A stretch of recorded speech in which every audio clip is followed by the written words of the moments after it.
Good morning, good afternoon, good night, wherever you are. This is Laying Pipe with the PBC crew. And as y'all can see, we got the boys in the building like always. Y'all know how we get down. Before we get into even the introductions off top, I definitely want to say thank you for each and every person who's been watching along with us, who took the time to watch us on the first episode. Appreciate y'all doing that. Guys. Appreciate y'all rocking. Do us a solid though. Right when y'all walk into the building, right when y'all see the video, go ahead and hit the like button, hit the subscribe button. That keeps us in the algorithm, so we definitely appreciate y'all doing that for us. Definitely a privilege and an honor to have y'all riding along with the PBC crew. Man, we're just trying to be like the Bee Gees, staying alive. Facts. And like always, you know how we do. You know, I got my squadron in the building. I got my man Paul. Paul, say what's up to the people. What's up, people? Much love and respect. Glad you guys liked the first episode.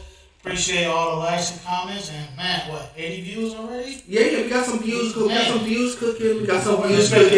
actually, keep in mind, I know we got people who's watching on YouTube. Definitely appreciate y'all rocking on the YouTube. Y'all can actually see this footage on the Spotify as well. So y'all can see the content on either front. It does show the whole video in its entirety on both sides. So if y'all watching on Spotify, y'all watching on Anchor, y'all watching on YouTube, definitely. No matter where definitely appreciate it. No matter where you consume PVC, we are multi-platform. You'll get the whole episode no matter where you go. Indeed. Yes, and you heard that man's voice. You know who he is. That's my man, Vic. Vic, say what's up to the people as well. Hi, everybody. See, I'm gonna never leave him alone because I know who he is. I know who he's representing, and I don't want to name drop, but that's hilarious. Yeah, it is. I'm gonna keep it. That boy has some food in him. He got some drink in him, and that boy off to the races early. It's Friday. It's Friday. Wait, what? Friday the 13th. You didn't see it? Oh, fuck! It's Friday. Y'all work. God damn, Y'all scared. Y'all some scary. No. Well, guess me. This morning I was watching all the marathons. We fucking already had an episode on Friday the 13th again already? Yeah, we got to spin the block. Oh, it's round 2 in this bitch. We have to spin the block on that because it definitely is Friday the 13th. That's a whole thing. Guns. Board the windows. He on that back. He act like he on that back for blood. We got to, put the doors up and stuff. Jason go fuck my mom. She got the Jason mask. He gonna kick down the door. He's like, is that cocoa butter? Did I say make your bed, boy?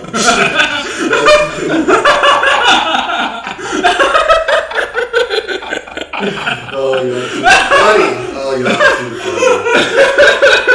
funny. That's crazy. But anywho, since we actually kicked into the top, y'all know how we do. We're gonna go right into it. My man Paul, you know how we do. What you playing? Lately I've been stuck playing baseball, man. since they put that new franchise out, and then all the elements and everything, and the roster, I'm running with the Dodgers. But what I do like how they did this one, because when you do the trade-offs. Yes. So when you make special trades and special deals on it, it's kind of fun. I feel like you're in a real life game, and I'm rolling with the Dodgers. Sorry, Cam. No, I'm not even mad. First of all, the Dodgers, first of all, Dodgers in real life is doing their thing. I'm not gonna lie. And the game, California itself. And in that game, they still nice. Don't get it wrong. If you were going to play against somebody, I would tell you 9 times out of 10 you should be running with the Dodgers because they probably have the most complete roster. So that's all I've been playing. Just simple, MLB. Yeah. If it weren't the Dodgers, then who? Yeah, you better get it right. That's what I had to make sure. You better get it right. You better get it right. You better not say like San Francisco or San Diego or somebody stupid. You say something dumb like Diamondbacks. Yeah, but I say. And we kicks and giggles. I ain't mad at y'all Frisco fans or Diego fans and stuff, but you know what it is around here. It's Dodgers and Angels. Keep it straight. That's all I've been running. That's what's up. And I played a little bit on NBA 2K. See. I'm not gonna say no challenges. I'm not gonna say no here. See. Once I get it right, then I will. I'm trying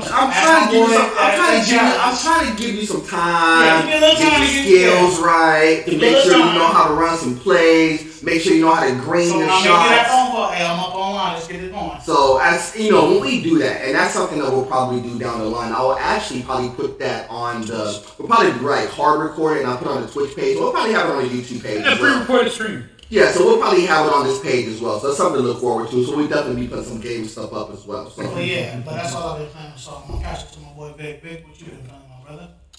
I've been playing so much goddamn Halo. So that's season 2. How you like it? I like it. Okay. A lot. It's very fun. Okay. But not just Halo Infinite. I meant Halo in general. I even fucking been playing some Halo 5. Oh, wow. Really? Yeah, because it still has Firefight. Okay. That's why. Halo Infinite, despite how much I love it, isn't really complete. Okay. I wouldn't say it's a complete game, but it is a fun game. Very, very, very fun. Looking forward to when the game's complete in about 2 years. That's a whole thing right there. That's a whole thing. But, yeah, I just been playing Y'all playing. Go ahead. a shit ton of Halo. Okay. But... Have you been watching the show? No. Oh, God, no. Okay, real quick. So last time we talked about the show very briefly. And we were kind of fair on it. You know, I was being nice because I had a free month Paramount Plus. Mm-hmm. I'll put it this way: I'm not renewing my subscription. I know that should tell you enough right there, but I'll even go into more. The show is called Halo, but it's not. I don't know why they called it that because it has nothing to do with Halo. It's essentially its own sci-fi, which is fine. But when you call something Halo and it has nothing to do with Halo, or it's essentially fan fiction, that causes problems. That's like fucking having oranges and calling them apples. Well, see, that was my original thought when it came to the whole. This is why I wanted to see if y'all actually watched it. This is why I talked about it a couple weeks ago. And real quick, those who are watching, the latest episode that came out was episode 8. Right. Episode 8 was fine for a minute. There's a certain scene that happens. Now. Spoiler alert. Yeah, spoilers. If y'all haven't watched it, y'all intend to watch it, I'm gonna tell you right now, go ahead and skip about maybe a minute, 2 minutes and a half. Go ahead. This man got his head.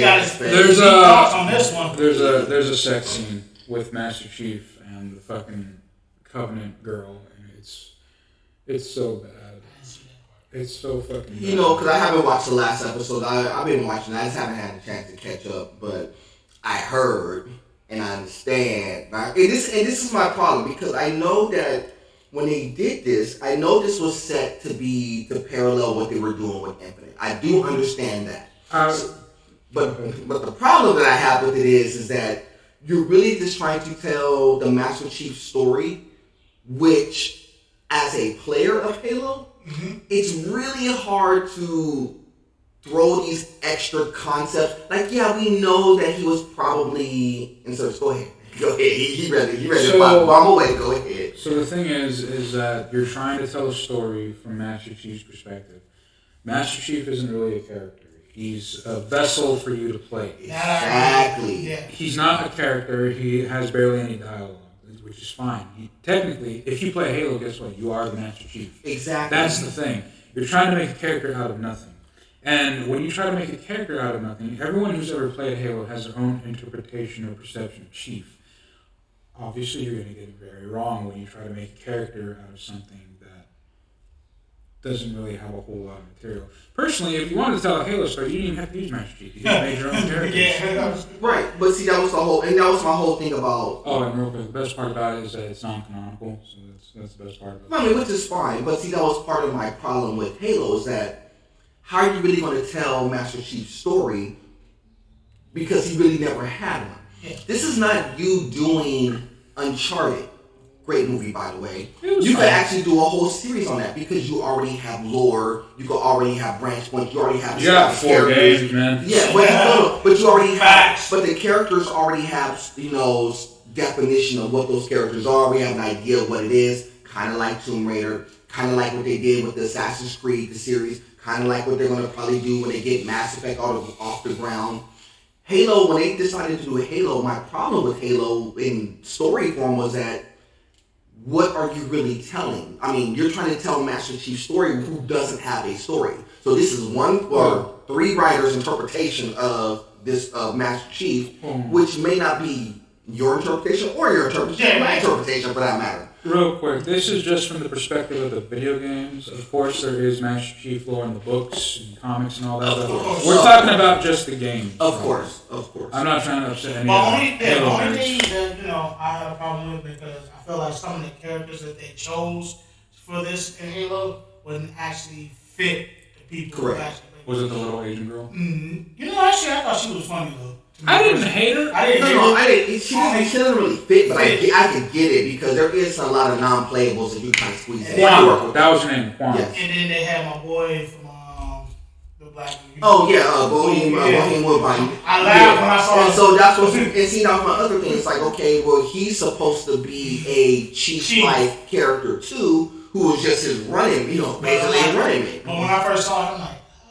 But see, that's my whole thing, because when you have them two dynamics, it's like, okay, I'm cool with having the very dynamic, but that was never presented in the video game in any form or fashion. I mean, like the first episode, the beginning, it was cool, and then they did the little, the shooting scene. And Right. That I liked it because that infiltrated into what they were talking about in the game.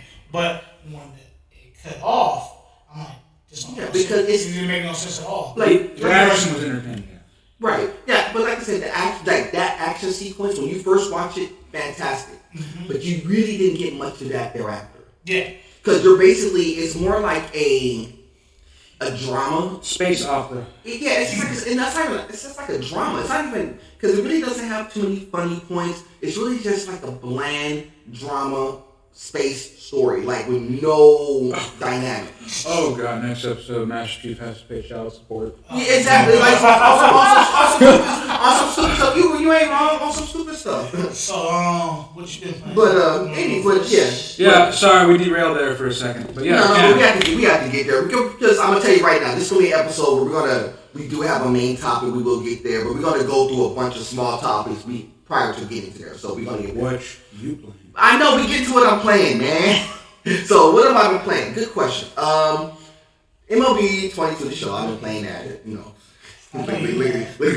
I don't know right now. They wait for their boy press to get all up in them. So MLB 22, the show is what I've been playing first and foremost. Opposite of what Paul's been playing, he's been playing the franchise mode. I've been playing the Road to the Show. So basically, that's where you create your own character. Mm-hmm. So my character that I created is kind of an Otani type, where he pitches as well as bats at the same just time. Like you, huh? So it's like more all. He don't look like me. He don't look like me. Like he literally, if he looked anything remotely like me, he had like a much younger version of your boy. Me now, it's Cam from the 70s. Cam from the 70s was barely. Cam from the 70s was born. I was born in 75. Right. But yeah, playing that. What else have I been playing? Played a little bit of the Halo. Played some of the season 2, just to kind of get a feel for it. Like I take your position, Vic, saying that it was kind of okay. It still feels incomplete. But I wasn't really diving backwards to play like 5. I know a lot of people have been doing that. A lot of people went from playing Infinite. I was surprised how many people were on 5. Yeah, a lot of people. But see, I think that's the beauty of Game Pass, believe it or not, because by it being on Game Pass, you can easily transition from one to the other, go plus back cloud and forth. gaming. They got all that. And cloud gaming, and so I love cloud gaming. And that was one of those things that's crazy, because goes into one of the stories, and we'll jump into it right now. So with Game Pass, you know how everything, you kind of transition in and out. Most of the titles are on there are all AAA titles. Mm-hmm. PlayStation, as y'all well know, they are introducing their version of the Game Pass. Yeah, they're countered. Yeah, so they countered it. But one of the things that they're throwing a lot of the old school games, which is dope. I give them a bunch of credit for putting the old school games. But what they didn't, or what they're not doing currently, is putting any of the AAA titles on there. Meaning that they're not putting. So there's like no day one releases on there? No. What you're saying? So currently, the way that they're currently structured, they're not putting no day ones. They're not putting any of the new news, meaning that you're not going to get the new Ragnarok when it comes out, God of War. So how is this a competitor? It's not. It's not. That's the problem. That's the problem I have. It's like, you did all this hoopla, and you see like Microsoft making a buttload of money. They're making money handling this right now. For instance, say Starfield, which got delayed by the way, but when it Which releases, is fine. take all the time. Get it right. But what I'm saying is when that game releases, it's gonna be a day one on Game Pass. Exactly. So if it doesn't come out in November, who cares? If it comes out, next year, like first quarter, I'm cool with that. I know they're going to show it, and I'll tell you right now. June, I believe it's June 14th, June 16th. They're going to do the whole Bethesda Xbox show. They're going to show They're going to show Starfield. We already know that. They're going to show it pretty extensively. It is closer than being. Maybe when it falls, maybe we can do a watch along. Yeah, we may do that because that would be. Yeah, we may do that. We may do a watch. We may do a watch back for that. So is they going to be out here doing that, or are they going to be? I don't know if they're going to be filming it out here, but I know that it will be shown on a bunch of different platforms, Twitch amongst others. So we'll definitely maybe do a watch along. So we may do like a live watch along. So something to look forward to. But be it as it may, I was kind of upset that Sony said we're not putting our AAAs out. That means that you're not getting the new Ratchet & Clank, you're not getting Returnal, you're not getting the new Forbidden West on there. Now I get it. You could put it on PlayStation Plus. But really, you're just going to buy Game Pass for the old school PlayStation games? My problem is, if I want to play the old school PlayStation games, I could just turn on my PlayStation 1 or my PlayStation 2 and play those joints. Oh shit. Emulation. Exactly. And I know that's what they're trying to avoid, but why wouldn't you do that? That's like Nintendo saying, I'm coming out with the pass and not putting Zelda and Mario on there. You really going to do that? And Nintendo don't have to worry about that. But that goes back to what we discussed about Microsoft is basically taking over everything. No, it's not even that. It's a philosophy thing. To me, it's like Microsoft's philosophy is we put everything on there no matter what. Sony's philosophy is like we sell a bunch of these games, so we're getting $70 a pop, $70 a pop, $70 a pop. So they're in the old school model versus Microsoft in this new school model. It's basically a business conversation. PlayStation mentally never left the 90s. They're still living in that era. Right, and I agree with you on that because they take that old school philosophy and they've been riding it since. Well, you got to remember when it first came out, it jumped off the fan. Yeah, and it's especially with certain games that came out on PlayStation. What was it? Well, they had a bunch. Crash Bandicoot. Everybody was on that. Yeah, before Microsoft took it. Yeah. What you had? They had a whole bunch of stuff. They were really the ones who Tekken was really. They introduced a lot of. PlayStation introduced a lot of gamers to a lot of stuff. Gran Turismo, Final Fantasy, Street Fighter was really on it. That was more of an arcade thing, but Crash Bandicoot, Ratchet & Clank, Jack and Daxter. That's all. Resident Evil was first played on the PlayStation first. PlayStation was the place to play it. Yeah. Exactly, and they were dominant. But I think what's happening is that they're so stuck in this. We're making money by selling games like physical discs or digital that they are not willing to take the chance. Well, Microsoft. This is why I give Microsoft a lot of credit. They took a lot of chances in doing this. They said, look, we see the model of Netflix, we see the model of Hulu, we see a lot of people doing the digital. There's, people have tried this before. Gamefly did try this. They were unsuccessful, but they did try it. So, and even then, they're still in existence. You could do the same thing on Gamefly, believe it or not. They're still around, though. Yeah, they're around. No, they're not dead yet. They're not dead. I know, right? But they're not dead. They're trying different things, but the problem is that Microsoft just did it the right way. They did it effectively enough to where it's like, okay, this all makes sense. Whereas other companies didn't. But Sony had the potential to do the same thing. All you have to copy it. Not to cut you off here, but another thing what I do like about Microsoft is that, any game you play, you build points, you can cash it in. That's another thing. Put it for a prize or something like that. That's another thing. And they did a lot. Yeah. Microsoft's doing a lot of things right now. About talking about Microsoft, we got to acknowledge the fact that about earlier last week, or around last week, there was down. Xbox was down to where you could not play your games. Yep. I forget what was it. They had a DCM. They had what's called it's called a DR. They had a DRM issue. So. Real quick. But the thing is that I am all for the digital age game. Mm-hmm. I'm all for ease of access, cloud gaming, all that. It sounds great. Mm-hmm. I'm all for it.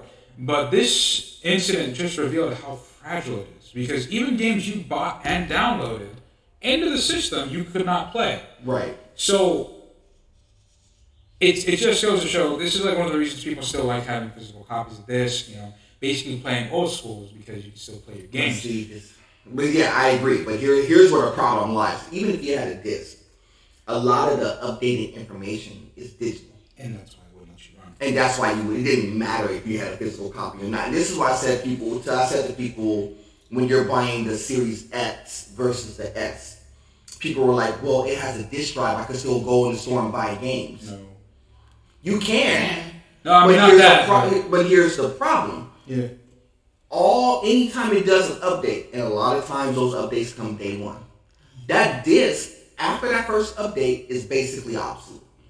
Because you can't go backwards and rerun it because a lot of these games are evolving on the fly, even with minor patches, even a minor security update. The problem that they have, so for people who don't understand, all the non-gamers who don't understand what DRM is, basically DRM is just a security code that's put in the line of all the games. So back in the day, when people were getting physical copies or digital copies, it would prevent people from just grabbing a disc and passing it to people. Like if I would have bought a game and it wasn't in like older games that were DRM free, I could buy one game, pass it to you, you could copy it, pass it Vic, he could have copied it, everybody could have copied it, and they were losing money on the fly. That's why DRM is there. It's anti-piracy software. Correct. Which is why some of you may have noticed when you tried to play Xbox, it said the person who purchases needs to sign in. Correct. Yeah. Correct, because it has to actually... Which I think is fair. I like No, but it's fine, because you're in a digital age, Microsoft, and, not just Microsoft, any company, they still got to make sure that they're getting the proper money, even from a digital space, because in most instances, it's very easy, and it's still easy enough where you can actually, grab a game, torrent it, and get it to anybody. A lot of PC players do that stuff all the time, but... From a console, you really couldn't do that because 9 times out of 10 you have to put a physical disc in. But now that we're digital, there is ways that you can actually bypass that. But when you have DRM software that's constantly updating, this is the problem. It's just it's something I hope doesn't happen again. Right. That's embarrassing. Right. Which we're going to slide that topic, which is a good one, by the way, into a different topic. Sorry, right? I had to mention it. No, but it was a good. But it's a good thing. But we're going to slide that into to a similar topic. We're going to jump into it. Y'all heard about Elon Musk, right? Elon Musk, head of Tesla, all that stuff. So, this boy, he was a minor stakeholder in Twitter. And then he put the bread up and said, I'm gonna buy Twitter for like 45 bill. I heard about that. I was like, first of all, you're a goon for doing that, but it tells you a lot of stories. So what y'all think about that? I'm all for it. Game recognized game. If you got the bread. That's all I can say about that because it's like you. Mind you, I don't. Twitter. I'm not an avid user of Twitter. So Right. But Twitter, basically outside of Facebook and TikTok as it jumps in, and Twitter's still ahead of TikTok. Yeah. I mean, Twitter is like the second strongest. Only thing I just want to see what Twitter is saying. Well, see, this was a whole thing. So at first, when he pitched the money to him, he was like, "Look," he came to the shareholders and was like, "I want the whole thing. I'm gonna give y'all basically $45 billion for it." And basically, what that equates to is like $54 a share. Yeah. For a social media interface, that's an awful lot of money. Yeah. But at first, they were like, our shareholders like, nope, we ain't doing it, we ain't selling off, we ain't doing nothing. Then they started really thinking about it for a minute. Of course it was. And then they were like, well, damn, it is 54. It is 54 share. Only thing, and then too, what changes is he going to make if the deal got settled? Well, but see, he wants to make it more, it's already about as open platform as you're going to get, but he wants to make it even more open platform. He wants to take away stuff like the fact checkers and what. Right. So, which I'm all for. Yeah, which to a degree, I'm not mad at that because you want to have a social media medium where it's kind of open space anyway. But even though Twitter is just about as open space you're going to get, it's not as boxed in as like Facebook and Instagram. And that's where kind of some of their problems lie because they used to be open and then they kind of boxed themselves in. Twitter kind of kept themselves open. Snapchat kind of keeps themselves open. TikTok, to a degree, keeps themselves open. But The crazy thing about it is, bank that number in, 44 million. Let's go back to Microsoft for a minute. Y'all ready? I knew he was gonna do that. How much did Microsoft pay for Activision Blizzard? Wasn't it like fucking like 70 billion? 68 some change. So you mean to tell me that Elon Musk could have pulled up and said, I'll get y'all. And he still could go ahead and get somebody. The man has bread. That's what I say. No, but if you got the money, go for it. But it's like, when you think about money, it's like, gaming is super high value right now. Because when your major companies are moving at 68 billion and other companies are moving at like 45. And here's the thing, even today, I was just reading about it today before we jumped on. What? Elon Musk said, we're going to pause. We're going to wait before we make this deal. Because all the stocks is going down. Mm-hmm. So now that 44 is looking like 35. So he's going to renegotiate, try to catch that 35. And I wouldn't be mad if it was to say, you know what, let's do it for that anyway, because like you said, they're not going to have a choice. They're strapped in. The market's going down, the stock is going down. Yeah, so because when stocks right now, expecting for change is going to be what they want to do because once that number drop, then it's like, okay, now I can pay for this and pay for that, and then, oh well, I can't do this because I don't have 10 million out of my pocket right now because we want the financial crisis. Because when you think about your major shareholders, so let's say there's like, let's say there's 45 billion in play. Your major shareholders is probably sitting on maybe $1 billion, maybe $2 billion. At first they were probably in there for like, maybe like 25 mil, 26 mil, which is not no chump change by the way. Yeah. But in the relative scheme of things, it's chump change against $1 billion. If you started in, let's say you started in early on Twitter and you're an early investor and you're at $26, $27 million when you first got in there. And you're thinking, dang, that's a lot of money. But now your evaluation of your company puts you to 45 billion, even if they drop to 35. That's still a high evaluation. That still means that your major shareholders are probably walking away with like, $900 million to almost $1 billion a piece. That's a piece. A piece. Like I'm talking about your majors. I'm talking about your round table people. Your round table people is like about 12, 13 of them. Yeah, not anybody who has a share. Not even with those shareholders, that's going to always fluctuate because you can always get a share, sell off. If the valuation currently was at 54 a share, let's say that right now it's dropping down, but at first it was moving up, but now it's dropping down. You're still going to get some money. Don't get me wrong. You're still getting a very high valuation for Twitter, and even for Twitter, that's a lot of money. But here's the key difference between the Xbox acquisition and the Elon Musk thing. The Xbox acquisition was cash. Yeah. Mm-hmm. This is stocks. Well, this is both because he's giving them cash. Yeah. But he was already a minority stockholder anyway. He already had stake in them. He just said instead of just being a minority, he said, "I want the whole thing." It's a difference. He's basically saying, I'm just gonna take over the whole joint. And it was hard. It's hard to tell a person like Elon Musk no. Because when you have somebody like Elon Musk as a minority stakeholder, it's a matter of time.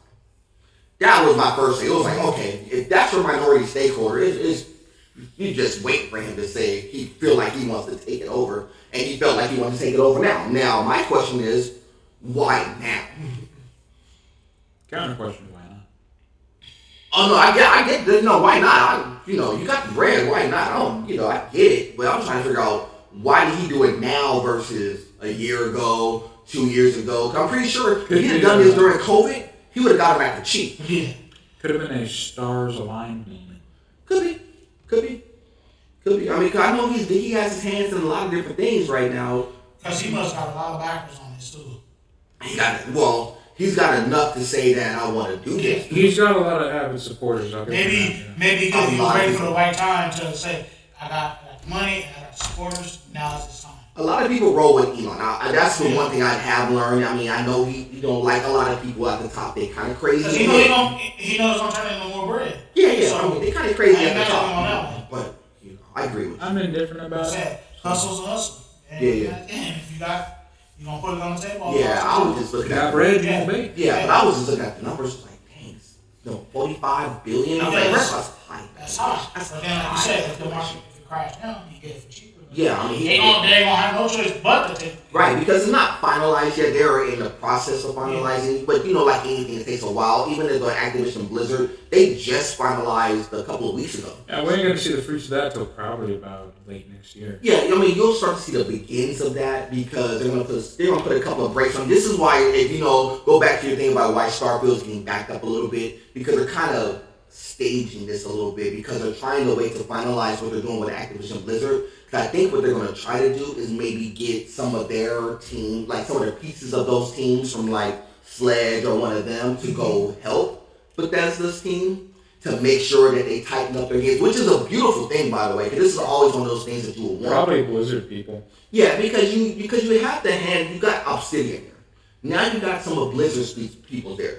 Now you could really start making some really top flight games with all these creative studios in mind, because Microsoft has the potential to do something special. There's so much goddamn potential. Yeah, if they could do it right, they could really strike gold right now. That's what I'm saying. I'm really impressed. I mean, I don't like the little hostile takeover type situations, but this one was one of those.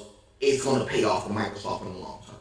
It really is. But I just wanted to go into that real fast because it kind of tied into what we were talking about with Microsoft. That was great. Let's go. We're gonna go this way. We're gonna get to some other topics. We're gonna go this way first. Couple of weeks ago, it was Mother's Day. First of all, how's your mama's? Mama's is doing all right. She, took her out to Four Seasons on Mother's Day.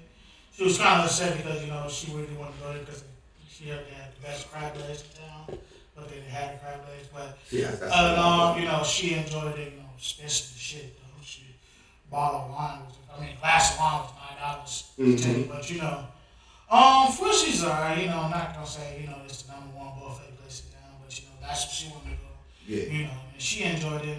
Anything you could do, put a smile on your mom's face. Yeah, that's money well spent. Yeah, that's what's up. That's what's up.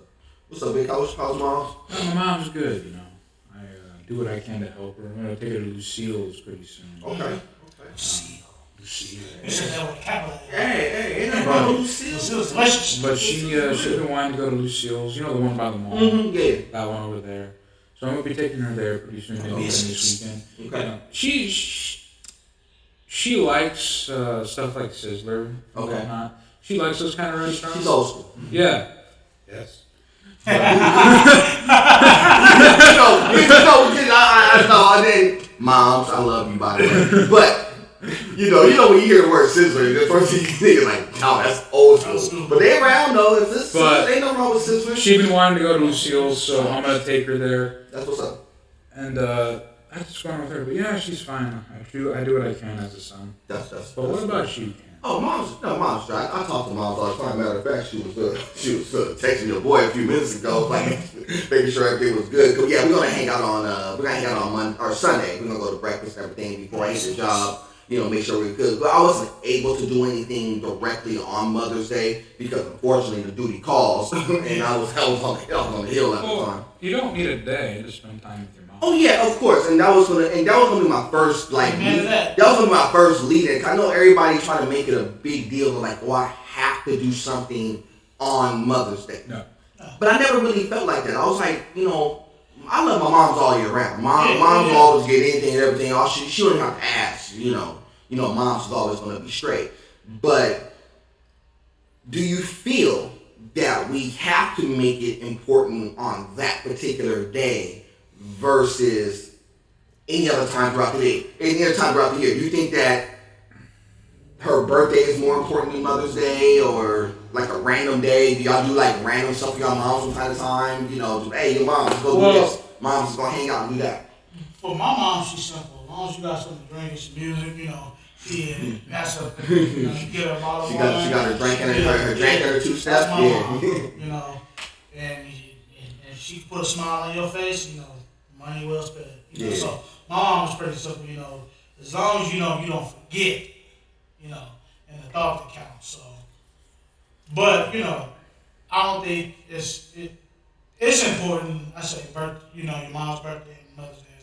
It is two more important things, So the more you can do, even if it's something small, As long as you know, the thought that counts, like, hey mom, I think about you, you gave me life and this and that and the other. So this is my token, my appreciation towards you. What if you take her out to dinner, but buy some flowers or kick it at home, play some dominoes, have popcorn, some smoothies. That's money well spent. Yeah. So, question. I mean, I know. Well, see, I know this question may not apply, but I'm gonna try to flip it to a way that it may apply to y'all because y'all both are, at home with y'all moms right now, currently, correct? Don't hold your head down like that's a bad thing. Don't hold your head down like that's a bad thing. I know people look down on that, but it's really not a bad thing. But let's say that y'all were on your own. Yeah. How often would y'all check in with your mom? Probably talk to her every day. Okay. I know some people who do that, and I know some people who don't. Talking to her, to actually go physically see her no matter the distance, probably every weekend. Okay. Despite the gas prices. I know that because it's going to be a point where that's going to be a real answer. For me, probably every week. Reason why I say because it's right now I'm just me and her, so I gotta check in and make sure she's straight. Right. So if it comes down to that point. Yeah, I know for me. I know for me because I am on my own. So I check on my mom every 2 days. Yeah, I got to keep that. No, so for me, I check in with my mom every couple of days. Yeah. And I see her when we can because my mom, she's working and she's super busy. Mm-hmm. I'm working, I'm busy. So it's not like there's always that whole cohesiveness of I get a chance to see moms every week. A lot of times it don't happen like that. Yeah. She has her life. She's doing a whole bunch of stuff. She's hanging out with her friends. Going to church, doing all that stuff. But all So I mean, she's doing that stuff all the time. But like for me, it's like I check in with her. Hey, mom, how you doing? Everything good? She keeps me updated on everything that's going on. I keep her updated on everything that's going on with me. And then we just keep that moving. Then we'll be like, okay, so what we're doing for this, what we're doing for that. So we do make time to hang, but it's not as like clockwork once a week. I'm not on the phone with my mom every single day. Whoa. Now, if it was a situation where I needed to be, then I would. But that kind of goes against the grain a little bit. Because my sister, she's the opposite. She'll call my mom probably every hour. That's a bit much. Yeah, but that's what she does. I mean, but see, that's the crazy thing is because with my mom, before my grandmother passed away, my mom would do the same thing. My mom would be on the phone with my grandmother literally every single day. Even if it was just for like they'll be on the phone like an hour at a time. In the morning they'll talk for an hour. Nighttime, pick up from another hour. I'm like, y'all did not just talk y'all how much stuff y'all have to talk about? Apparently enough to constitute having another exactly or the same and that's the other thing what's sizzling now on Sundays when we were going to church out in LA then it was automatic if we were in church it was no time that we did not go to grandma to grandma on Sunday if we went from church to home it better be an awfully good reason or we're pulling back up later on that day to go see her. Grandmommy would always be like, well, y'all know y'all coming over, I'll make some lunch or whatever it may be. Because that's how grandmommy came down. She knew it was Sunday, she knew we were coming through, she knew it was going to be food. Yeah. So, but it was an automatic thing. My mom would always be on the phone. And it'd be crazy. They'll see each other, be kicking, at the house, Sunday, church, whatnot. Go home, 8 o'clock at night. They on the phone talking for like another hour. Like I get it, but I never got it.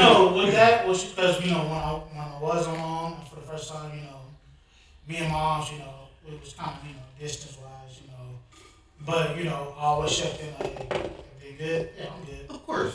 Everything good with you? I'm good.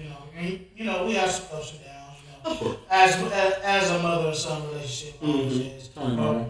Everything, but at the end of the day, you only get one mom. Of course. But no, I don't think we will. Every now and then we might check in.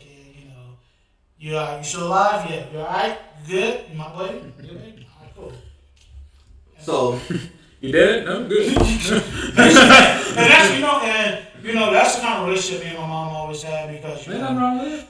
we are so much alike in the sense that, you know, God, we got the same birthday, you know. I don't know if every night her and every but, you know, and God forbid I look just like her, you know. Everybody, you know, it's funny, everybody they don't think that she's my mom, they think she's my sister. I know, because if y'all actually look, and if y'all wasn't really paying attention, you could kind of see that. The funny thing is when I tell people that she's my mom, they're like, no, that's not your mom. Like, that's my mom. That's mom. Yo, really? She's so young.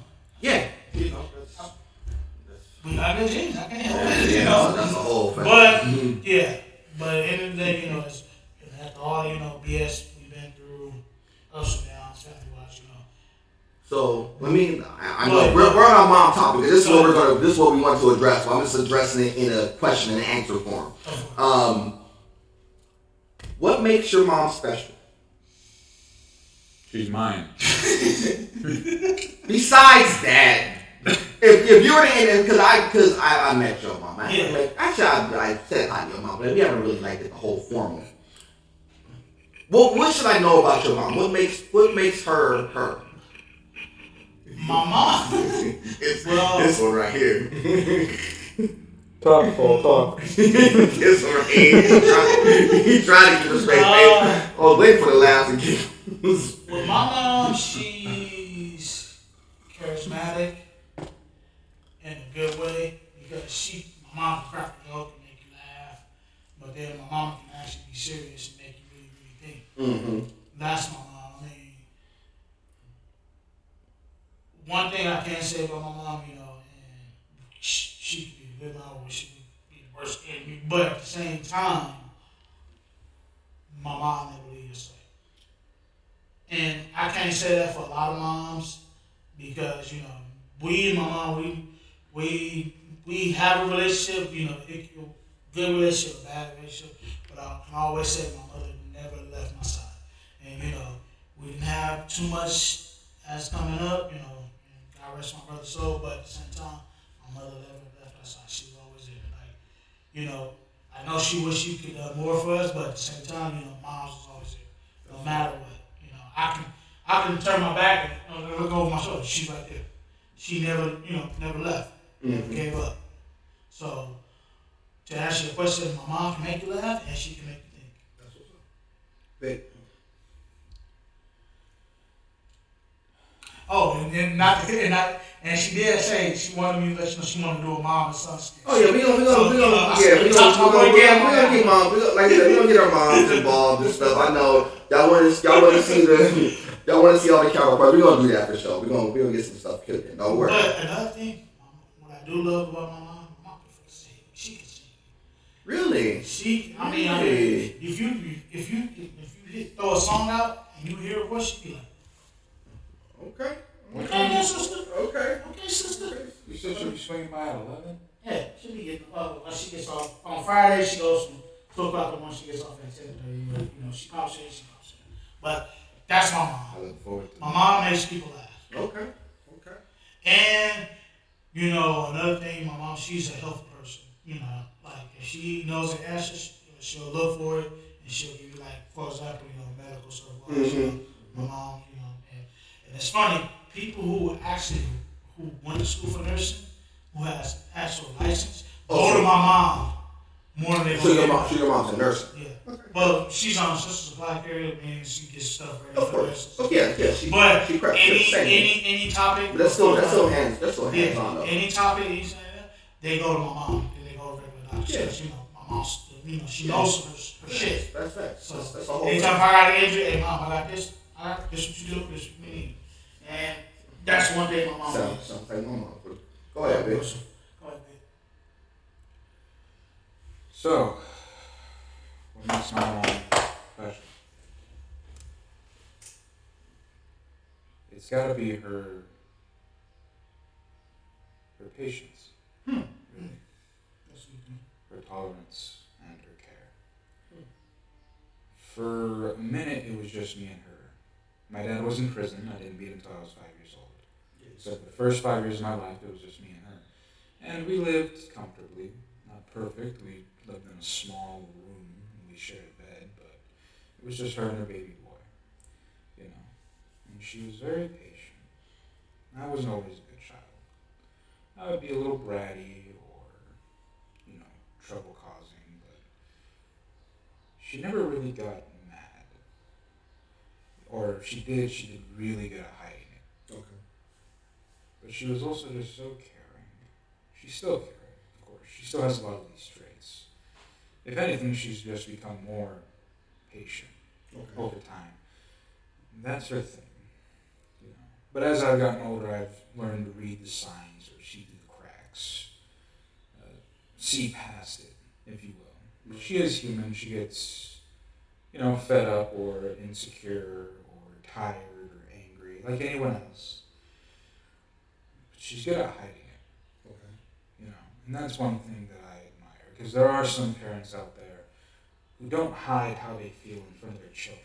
That's a whole fact. And that obviously affects the child. Whole fact.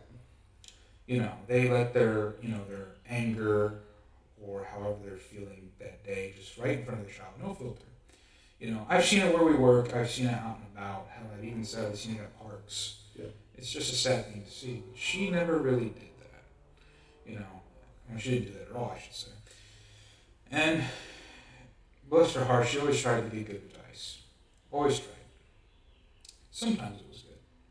Other times it was best I didn't listen. But she always did try to teach me a lesson in certain ways. I remember this one moment where this was when it was just me and her. We were at a park, and there was this very, very steep hill. Right? I wanted to go down it on a razor scooter. Right? So you got this little fat kid who wants to go down a very steep hill on a razor scooter. And what do you think she told me? She probably said, I know. She probably, I know. It took my answer. You would think that, she told you not to do it. But I think she probably said, go ahead, press your luck. Yeah, press your luck. I'll be waiting down here. So I go up the top of the hill. Didn't realize how steep it was till I was already going down it. Right? And I'm freaking out. Because I'm going down this steep hill on my scooter, losing control fast. And what does she yell at me? Crash in the grass. Right. And I did. I got a little scraped up, but nothing serious. You didn't die. No. I hope not. More or less. That's all I'm talking about. It's like, he's gone. I know it's a serious boat, but all I think is about, he was riding, tumble, grass. But the reason I bring this up is to say that, to show that she was willing to let me get hurt in order for myself to learn that, hey, maybe sometimes those ideas you have, while they sound fun, are actually pretty damn stupid. It's important because you got mothers out there who are very loving and doting, and they don't let their child do anything dangerous because they can imagine their little baby getting hurt. You kind of raise your kid up in a false sense of how things work. She wasn't afraid of that for letting me happen. She was willing to let me get hurt. Right? Obviously not severely, nothing that required the hospital, a scrape or a bruise. To say, hey, you do that again? Obviously not. Right. And then things got a little different when I met my dad. Nothing bad, right? I should say. It was pretty much the same, except it got different because when I was little, my dad used to teach boxing. And he used to have me box in the ring. And he used to tell her, because my mom used to hate it, watching me fight. No mother likes to see their child get hurt. Right. It's maternal instinct. Maternal instinct, yes. Yeah, there you go. My baby. More or less. And it used to really bother her because, even though it was sparring, we would really go at it. Right. Oh, yeah. Like, this was not like, tap, tap. No, we were trying to fucking hurt each other. Right. And she used to hate it. My dad used to tell her, if you're going to act like a mother, you can just wait outside, And she would, and then as soon as I got out of the ring, she saw that. I mean, sure, I either had a fat leg or a bruise or something. So look at the other guy. But, it just showed her that she may be willing to let me hurt her, but she's not uncaring, obviously. Right. She cares a whole lot. She still cares. despite me being fucking 23 now, I do what I can to help her best I can with what I have. I can never pay her back. I don't think any of us could ever really pay her back.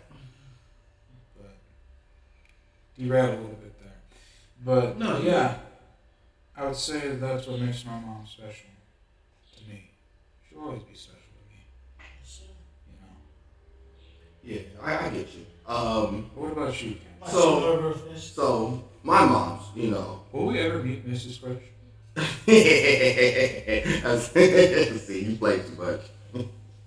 No such thing. Everybody got their dongle there. I'm just nerd boy. Apparently, as everybody's so eloquently saying, why are you nerd boy? Why are you nerd? Wait, I can see Kim say, "Hi, I'm Mrs. No, so it's basically, as everybody says, now you're just nerd boy without the fresh. As everybody so eloquently says now. Nah, you gotta have fresh. That makes sense. That's right. Go ahead. But mom, so my mom, it's kind of like a mix of. I can see all three of our moms sitting here just laughing. Oh no, they're probably gonna watch this at some point and be up there like, hey, that's my baby, more or less. That's my baby boy. more or less. Please don't start that. God. But I think, but on the real though, I think my mom's is kind of a blend of both of your moms, if that makes sense. So my mom, for a good majority of my life, was a single parent mom. So, which is a little bit of what you have to go through, what you definitely have to go through for a good portion of your time. So, with that, my mom, had the patience, had the laughter, had the jokes, had the skill set. But what she really have, and I think is one of the things that both of your moms possess as the same, is perseverance. And what I mean by perseverance is that even though there was a lot of hurdles that got into my mom's way, she found a way to push through, bypass, make sure it happened.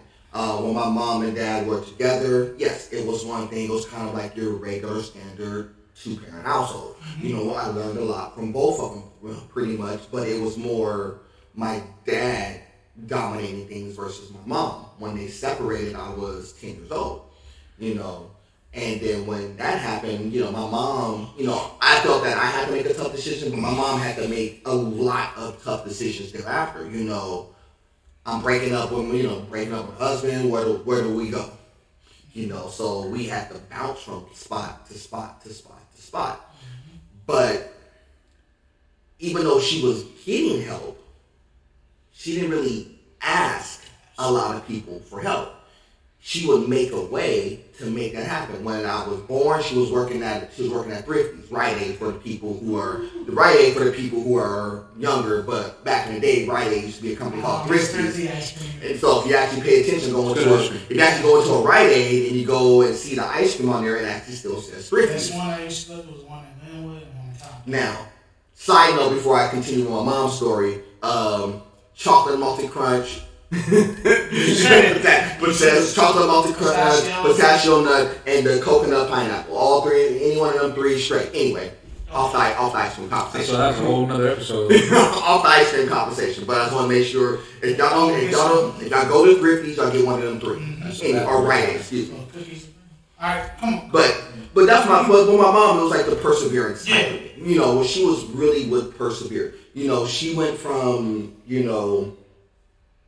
going through, taking care of myself, taking care of my sister, bouncing from place to place to place to place. We had to stay with grandmommy for a little bit. We had to take on roommates where it was like my mom and one of her friends, and she, her friend has her son, and we have, me and my sister, so we're all in one place together. We did that until my mom decided to break off and work on her own. My mom would drive basically an hour and a half to go to work, an hour and a half to come home, just to make it happen. But in the process of that, is that it just showed her diligence and her perseverance. My mom, was, not purposely, but she was racking up a lot of debt. She was in a lot, money was just like, because it was hard to come by. She's a single parent.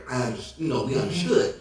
On the flip of the coin, we weren't, we didn't ask my mom much. I wasn't up there like, oh, I need J's, I need this, I need that. But guess what? We never really went without either. Even though I didn't ask for a whole bunch of stuff, my sister didn't ask for a whole bunch of things. My mom we never went without having a meal. We never went without, getting certain clothes. I still had cross colors and boo-boo for people who are old enough to understand that, by the way. So when those things were out, that's like having, Burberry and some of the, the Gucci's and stuff. Now, that was basically the equivalent and then the amount of money that it cost. And I can relate with you on that, brother, because that was how I was, I didn't ask for so much, and whatever I got. Even if it was lame brand or not, right. Still be happy when you got something on your back. Right. But my mom was always willing to put not just me and my sister ahead of her. She would put a lot of people ahead of her. She would do a lot of stuff for a lot of different people and still make that happen. She was willing to give her time, give her effort, give her energy. And at 20 times, give up the money even when she didn't have money. She would still do that stuff. I remember I told you that story was that one time where we only had $20. My mom had enough to feed everybody. Right, exactly. And so my mom would, we wouldn't make a lot of things work. But then, she, even if she didn't have a buttload of money, she still made it a point to get us on our own before me getting into high school, my sister getting into high school and stuff. So we did have our own spot, and we did it literally on the strength of some of her friends kind of like helping and being in support. She wasn't getting a whole bunch of financial stuff thrown her way. She wasn't getting a whole bunch of money here and there. She wasn't asking my grandmommy for a bunch of money. She never, she rarely asked grandmommy for money. But she made a way to make things work. So my mom always had the perseverance. Like your mom, my mom was in healthcare. She's been in healthcare her whole life. Yeah, my mom been in healthcare for like 30 plus years. She does like adjusting and claims and all that stuff. Now she does that for practice. And now the kickoff to that is that before that wasn't her path originally. She was doing retail. She was working at Thrifties. She went to school. Single parent, on her own, learn medical terminology. I'm like a 13-year-old kid with my mom, and we're basically helping her with her homework to try to make sure she get her terminology correct. Taking it at Cypress, believe it or not. And Cypress, from where we were living, was like 45 minutes away, and we were doing that. Just to give an example of how she had to kind of just push and drive and persevere just to get into a field where she had to bounce from job to job to job to get to her, to basically come full circle. Because when she first started her job, she first started working at Kaiser. After Thrifties, it was Kaiser. Then she had to find another job at another healthcare. That was my mom too back when my young kid, childhood, going to teenage, mom worked at a care center, then, she worked at Robinson A, Kmart, the one over there, and what did you say, the one in Carson off of, Yeah. I know. Yeah. And, one thing I can say, Mom, she can hustle. I can give her that, Mom. But that goes into the. Yeah. I think that's what And I think that's I got a part of that in me is from her because when it's time make something happen, gotta make it. Right. Even if you took a chance, like you said, take a chance or not, if it works out, it works out.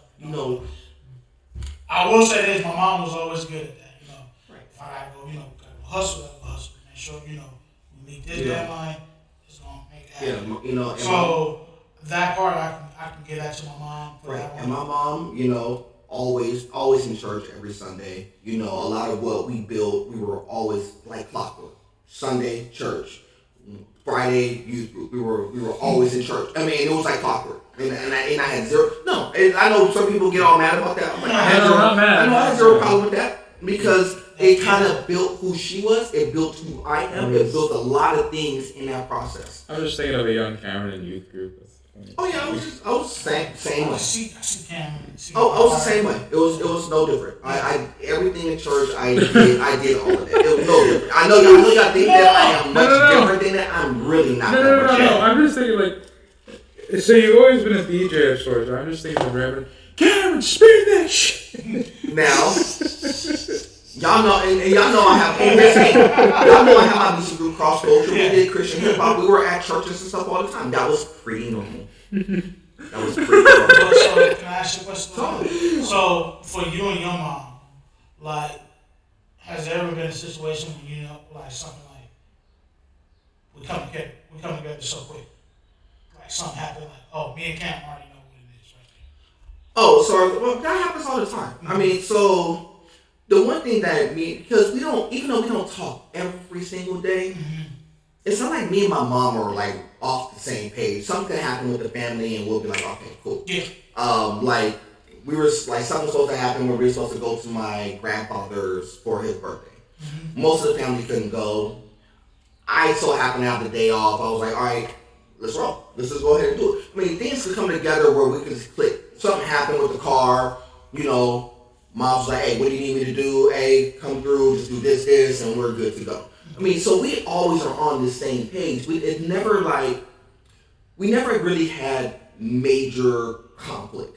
I could only probably list off maybe 2 times where we had something major going on where me and my mom were like butting heads against each other.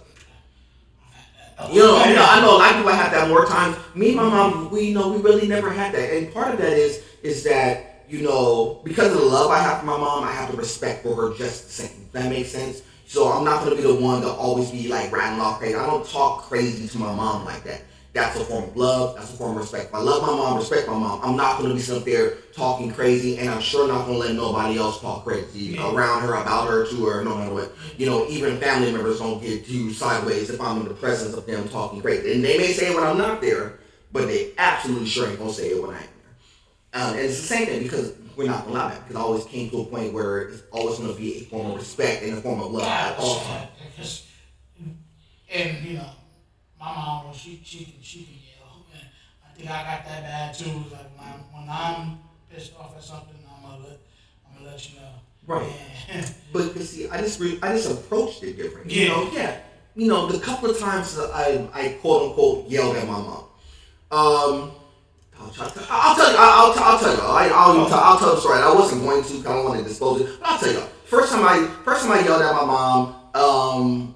Report card came in. I'm in junior high school.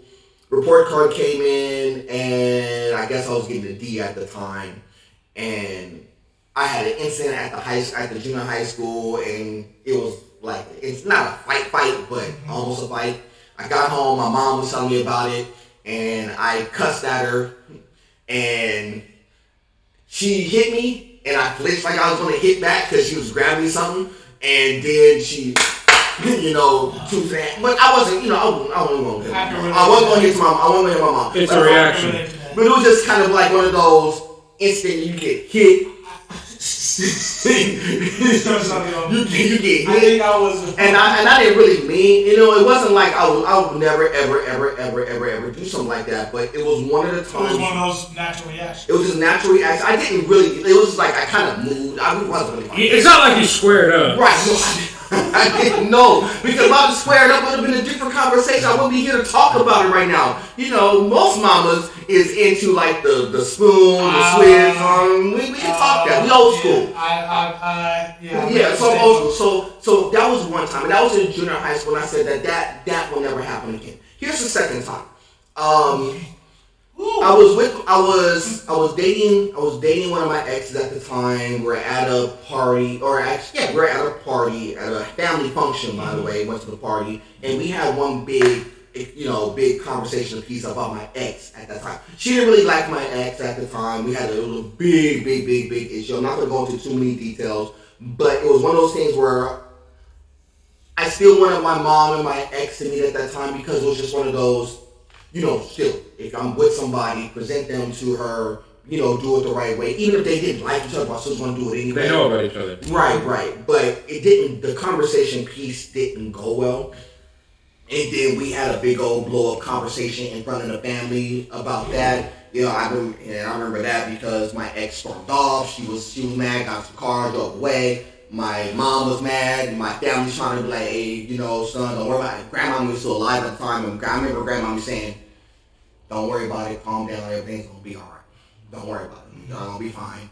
You know, it's a minor thing. I know you're trying to do the right. You know, grandmommy kind of understood it. Yeah. My mom don't even know that grandmommy had that conversation. When she sees it, she's probably gonna be mad. But be it as it may, that was the conversation. Those are the only real 2 times that we really had like what I call a major conflict. All through high school, I never really had that. Through college, never really had like a major conflict. I mean, we had like little minor conversations, but nothing to the point where it was like a major conversation piece or a major what you call like a not a fight situation, but a major blow up. I feel like my mom she crap out of me. Yeah. But you know. I'm not saying I wasn't a bad kid. I didn't get a whooping at times. I mean, you know, back in the day when that stuff happened, you know, that was a real conversation just during that time. That's not one of those things that happened recently. You know, these are things that happened years. But you know, and I tell this like to youngsters now, you know, I kind of do miss those whoopings though. The reason why I say that because it prepares me for life, and it lets me know that I never been, you know, been locked up, I'm not dead, you know. And one thing I can say, you know, a mother's love is a mother's love. Right. And whether it's tough or not, you know, at the end of the day, your mom always on you. Right, and that's the one thing that probably came about all of that. It's like, look, even throughout all that, you know, my mom doesn't hold resentment towards herself. That's the reason why I don't hold resentment towards a lot of stuff. A lot of who I am is a reflection of my mom. Yeah, and I can see that because, with me, because, you know, like I said, I grew up holding a lot of stuff in, you know, not letting a lot of people get close to me just because, you know, my childhood, you know, like I said, you know, this and that and the other, but, you know, because back then, you know, it was my mom, my grandmother, my uncle, that was the whole circle, you know, and then when everybody started dropping, now it's just, you know, it's me and mom. So what my mom is to say, you know, I think about this every day is that, you know, she's not gonna be here forever. So that's why if you see me, I post a lot of pictures with me and her. Of course. We doing this, you know, because, you know, life is too short, you know, and you've always got to make the best memories as you can when they still here. So, and I know for me, it will be hard, you know, when that time comes, you know, because nobody wants to see their mom either. So you gotta be prepared for it. So yeah. Right. And that's why I said, you know. And you know, and I always tell my mom this a lot too, even you know, if we bump heads or not, you know, I love you, mama. Yeah. And you always gonna be my mom on that. You know, and because I can't say that what she went through, and I can't speak for that. And I know you guys can't speak for you guys know what they went through because, you know, we weren't there in those days in that area. You know, but you learn from it. Right, but I understand the relatability to that, meaning that, you know, you may think that, well, I didn't fully understand what my mom went through. I think it's a flip. I think you actually do. Yeah, okay. I think you do. Because you actually, you know, you were with your mom riding basically the whole way through since everything first popped up. You weren't there, you know, prior to her being born. Yeah. But for the most part, it was you and her. Yeah. And, you know, with that being said, there's a lot that you know about a person. When you're around a person enough, you know their tendencies, you know all this stuff, but then you know how they respond. And there are certain parents who will respond completely different than what your mom, and you be like, well, my mom probably would have done this, but she probably wouldn't be doing that. Like when you talk about, you know, other, you know, moms addressing their kids, cussing at their kids, you know, just unnecessarily yelling at their kids, you get a lot of that. You know, like a lot of that is that younger moms don't have the same core value that our moms have. If that makes sense. And not every single person going to be cut equal or created equal. That's what makes your mom unique, my mom unique, our grandmother's unique, obviously. It's what makes them who they are. And that's why I said, you know, what makes your mom special, what makes your mom special, what makes my mom special, some of those core values are identical. How old is your mom? My mom is 67. She just had her birthday. I don't know. She gonna probably snack you up or not. Your mom. I'm sorry. I'm old. I'm old. I keep forgetting that I'm old. So I'm 47. Yes. No, 66. Yeah, mine's 52. What about you? 59. 59? Yeah. Damn.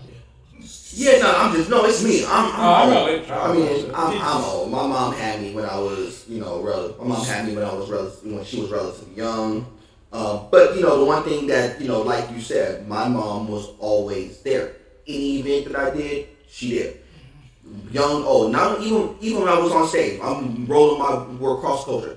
It's only a handful of shows that she wasn't at. I'm running track. It's only a handful of events I wasn't at. I remember when I first competed in the grappling tournament when she was there.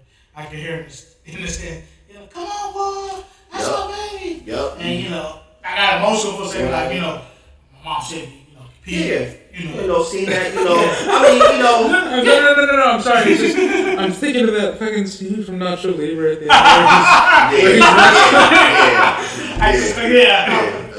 Well, she go ahead, man. You turn your head, she reminds you of the fucking song. Yeah, but that's how it is. But moms always in the stands, always give her that wave in the head. Of course.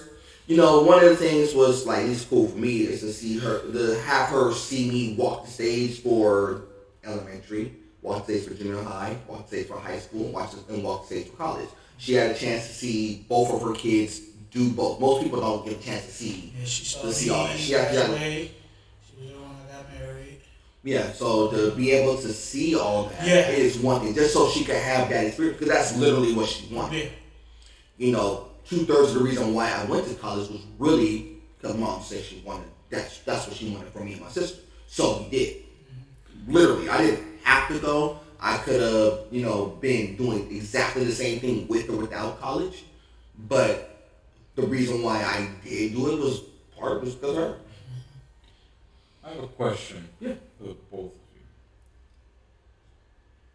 How different do you think you'd be if your mom wasn't in your life? I know somebody asked me that question, and I'll start. I'm gonna give you a little bit of time to rock with that ball. Would you even be the same person? No, I'm gonna tell you right now because I'll tell you one of the toughest choices that I had. So when my mom, real quick, even more, would you even be alive? Good question. But it goes no. Good question. But let me tell you why I'll get to that conclusion because it may kind of parallel to what Paul's going to say in a sec. So when I was 10, my sister was 5. When my mom and dad were separating, we're in the Kaiser parking lot. What's over here? Yeah. Okay. Yeah. We're in the Kaiser parking lot because my mom and my dad would work there together. They both would do filing. That was one of their first jobs. My mom gave me the choice of all choices, which I didn't know how that was going to impact one way or another. So my mom asked me, "Do you want to go with your mom? Do you want to go with me? Do you want to go with your dad?" I had all of maybe 5 minutes to make that decision. Because that was the conversation. Because they were literally doing the kids stuff. Because my sister was going to automatically go with my mom because of her age and stuff. She was going with my mom. I had the choice to go. You know what? And I had the choice to go with my mom or my dad because I was 10. I was old enough to actually be aware enough to make that decision. So I chose to go with my mom. In part on something that my dad said, if that makes sense. Yeah. I know it's a weird thing because my dad always said a couple things. But one of the things my dad has always said, no matter what, always look out for your sister. He used to say that when I was, as soon as my sister was born, that was the conversation piece.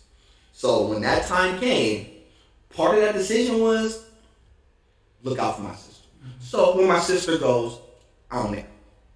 That was the conversation piece. Now, it was a tough decision because I could have easily went with my dad. Mm-hmm. But here's how that conversation piece would have probably went. So instead of being tight-knit with my mom and doing the stuff that I was able to do as far as like high school and college and all that stuff, maybe that doesn't all come full circle. Maybe because my dad was still on drugs or trying to kick himself off drugs, but still on drugs, maybe I go that route. Maybe I'm pushing drugs like he was. Maybe I am doing drugs like he is. Maybe I'm connected with the other side of my family more. So maybe I am more connected to my cousin Cody than what I was. Maybe I'm gang affiliated, and maybe I experience the same situation as he does because he's family, I'm family. We probably experience the same fate. Maybe if I was on the flip of that with my dad, maybe he changes because I'm there, because now he has to do the whole, what I call the pursuit of happiness type deal. You just took the words out of my mouth. Yeah. Where he has to do better because he has me in tow. Mm-hmm.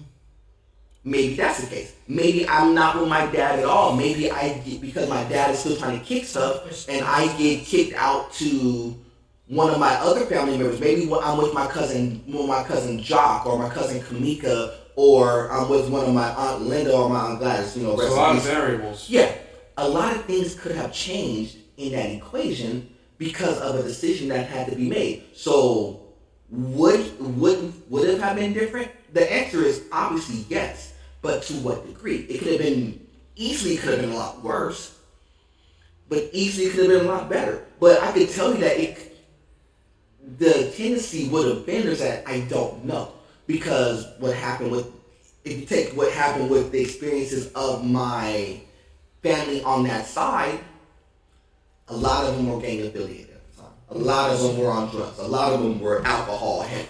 The only ones who really wasn't was my Cody Sr. and my Aunt Mildred. Everybody else was either really old and had passed, or it was a lot of issues. Or like my cousins, I love my cousins and death on the other side. Shout out to all of y'all. But there are 3 kids in a piece. They kind of have to move to a different area just to get their life together. Maybe I'm that. Do you think you would have made it to the age you are now? That's a good question, because the answer is I really don't know, because there's so many things that could have went sideways. I'm not trying to sound mean, but it sounds like if you went the other route, your chances of death are increased exponentially. It would have been a lot harder, but I don't know, because in situations you don't know how people respond when there's a different variable in play. Meaning that if my dad had me there to actually have to look after on a constant basis. As a rock. Right. I may have been his steadying force. Meaning that I could have been the one to kind of really think about the drug use and stuff and maybe change the equation. And maybe he wasn't on Skid Row for like 6-7 years. What about you? Well, this is a deep topic. Right? But it's a good question. Definitely a good question. But the answer I really don't know. This. If you want more time. No. I know. I have to say this hit back in 95 or 96. 94, 95, that's one of those years on when I was, like I said, I told you I grew up in 2 cities, Linwood and Watts. Majority was Linwood, so originally I grew up in Linwood. Went to elementary school over there, Washington Elementary. What my mom didn't like, I had two uncles. One was from Bay Street, and I ain't saying this. My uncle was from Bay Street, and my other uncle was from neighborhood out in Linwood. Yeah. What my mom didn't like, they used to call me my youngest uncle name. They used to call me Little. Mm-hmm. And so when my mom started hearing that, she never let me go back to school. Never again. Reason, and I'm so happy that I got that for you. Because my mom did things. My mom made it a point for me not to go to school. And the reason, and I love my mom to this day, because she knew if she had kept me let go in school with her, I would have eventually got into a lot of trouble. Yep. Like, I've been through some, and I'm not gonna say, I wasn't a perfect kid, I never got into like serious trouble, but back then when I was coming, I was getting a little trouble acting out. But my mom knew right there she had to make a decision because if she didn't, for the sake of me, I'd have been affiliated over there. I'd have been just to somebody. So that part. I was like, it was like by association for me, but I got you. I think it was 96. Mom said, okay, you're going to this school, we're moving over here. So we moved to Bellflower, I think 96. Yep. I went to Ramona Elementary over here. Yep. And when you're a new kid in the Shout out to Ramona. you don't know nobody. So, me personally, I'm shy. So, one of my good friends, and I've known him since elementary and high school. First person I met over here was a brother named Stefan. So, it's him and his brother were twins. So, Stefan or Kel. But he kind of took me under his wing when we were kids. Because I didn't know about it, right? And then I started meeting a lot of people. But if my mom didn't do that, I probably would be in jail or be dead. And to relevant what you said about making a decision if you're gonna live with your mom and your dad, I never would live with my dad. The reason why I say because I knew what kind of person my dad was. He was there, he was not there, but if I had a choice and my mom had, and God forbid, she never would have done this. And she said, "You got to live with your dad," I would regret it because I already knew my dad didn't have the shit together, and I would be even more in trouble than I was with them. Reason why? Because I already know I would already been affiliated over here with him. Hold that thought. I'm gonna jump in with this thought. Okay. This is why I say and this is for all the people watching, don't take what you see in movies as factual. Because I know you see the whole, I'm Trey, this is Boys in the Hood, my dad's Furious Styles, and all this stuff. Because people think that is a common, normal thing. And they're like, well, yeah, they were portraying inner city, Compton, all that stuff. Yeah. This is what I was trying to get people to understand. And my dad, literally, it wasn't really like that. It was really more so the opposite. It was really more so like the kids weren't really gravitating towards the dads. The dads were, at least during that time, was into and doing a lot of different things, so we were always gravitating. I just want to tag that there while you were saying that, because there was something else important. The 90s was the baddest time. One of them. So, because the late 80s was the crack era, and leading into the 90s. Right then, my mom already knew she had to make a decision. I'm gonna let you either you go to school here, or I'm gonna take you somewhere else. And I'm so glad my mom made the decision for me at a young age, because she already knew. Right, and that's why I said, would it be different? The answer is yes. But on the flip of the coin, like I said, everybody's like, if this would have changed, and I know when people say that, if this would have changed, would this have been different? The honest answer is we really just don't know, because you don't know how people respond, because you do have there were certain dads who were like Furious Styles that did go ahead and get in the paint and get to their kids and make sure that they were straight. I'm not saying that didn't exist. It just wasn't the norm, if that makes sense. The norm was you made sure your mom was cool, because part of it was you're in a protection for your mom. Like, dude, if I'm away from my mom, what's going on with my mom? So you're constantly running that in your head all the time. And for that part, I knew my life was going to even get more interesting and even more challenging, because my mom made that tough decision for me right then and there. Right.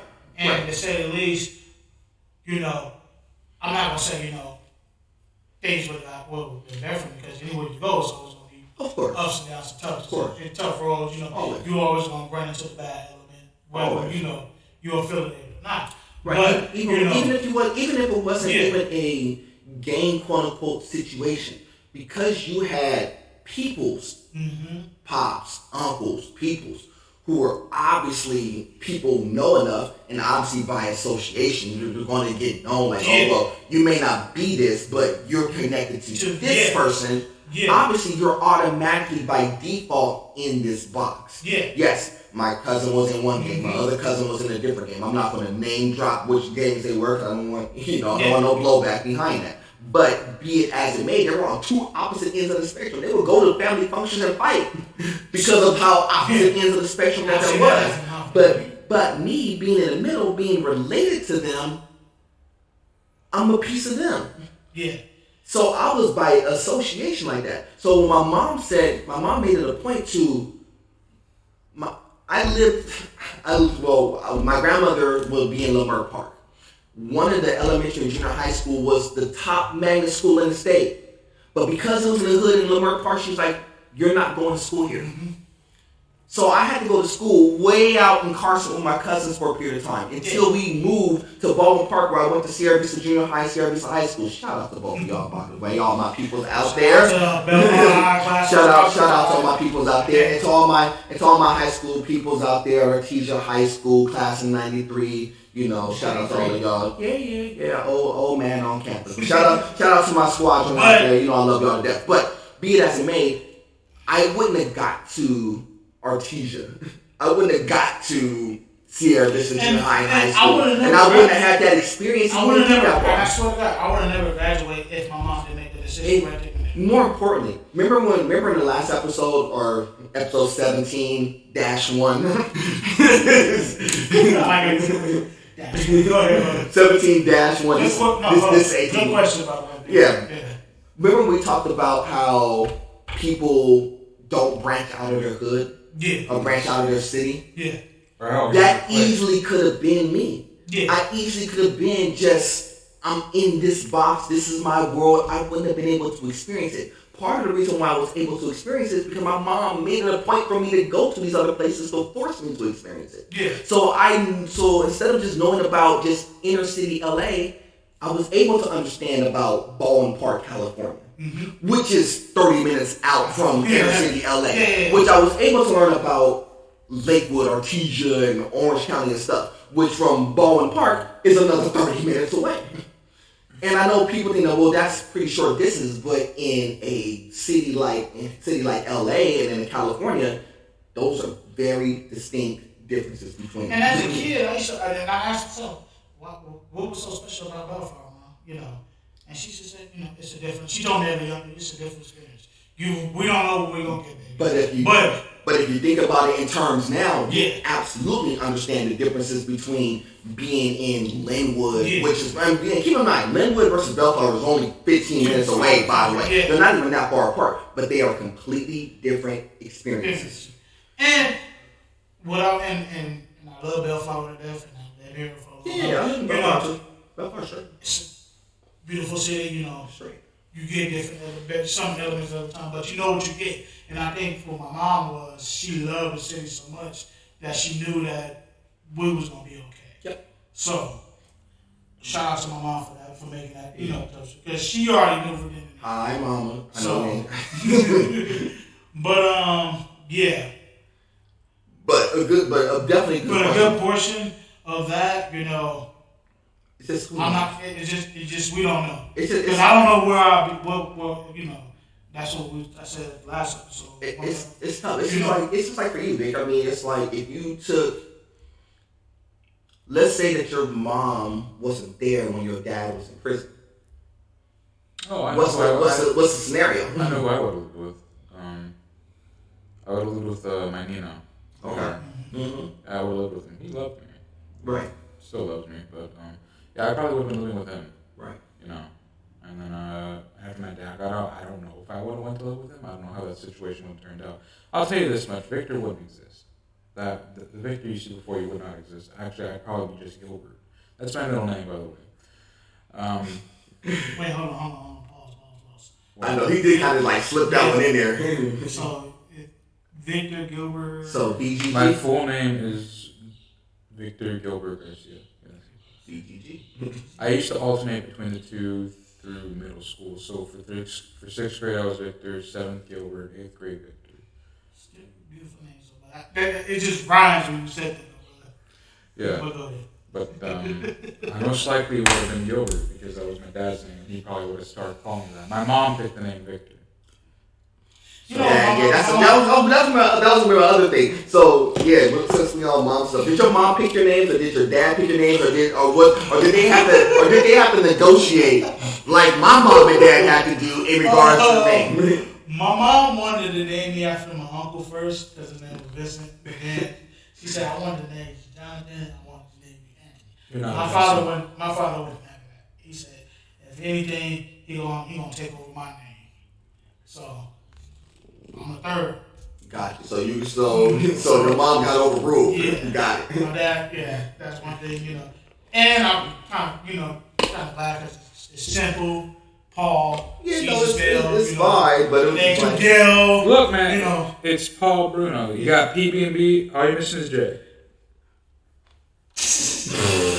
You guess what my new middle name is? Probably James. Payne. P-A-Y-N-E. So PB, so Paul Payne Bruno III. Are you sure? Well, take out your license. No, we didn't. No.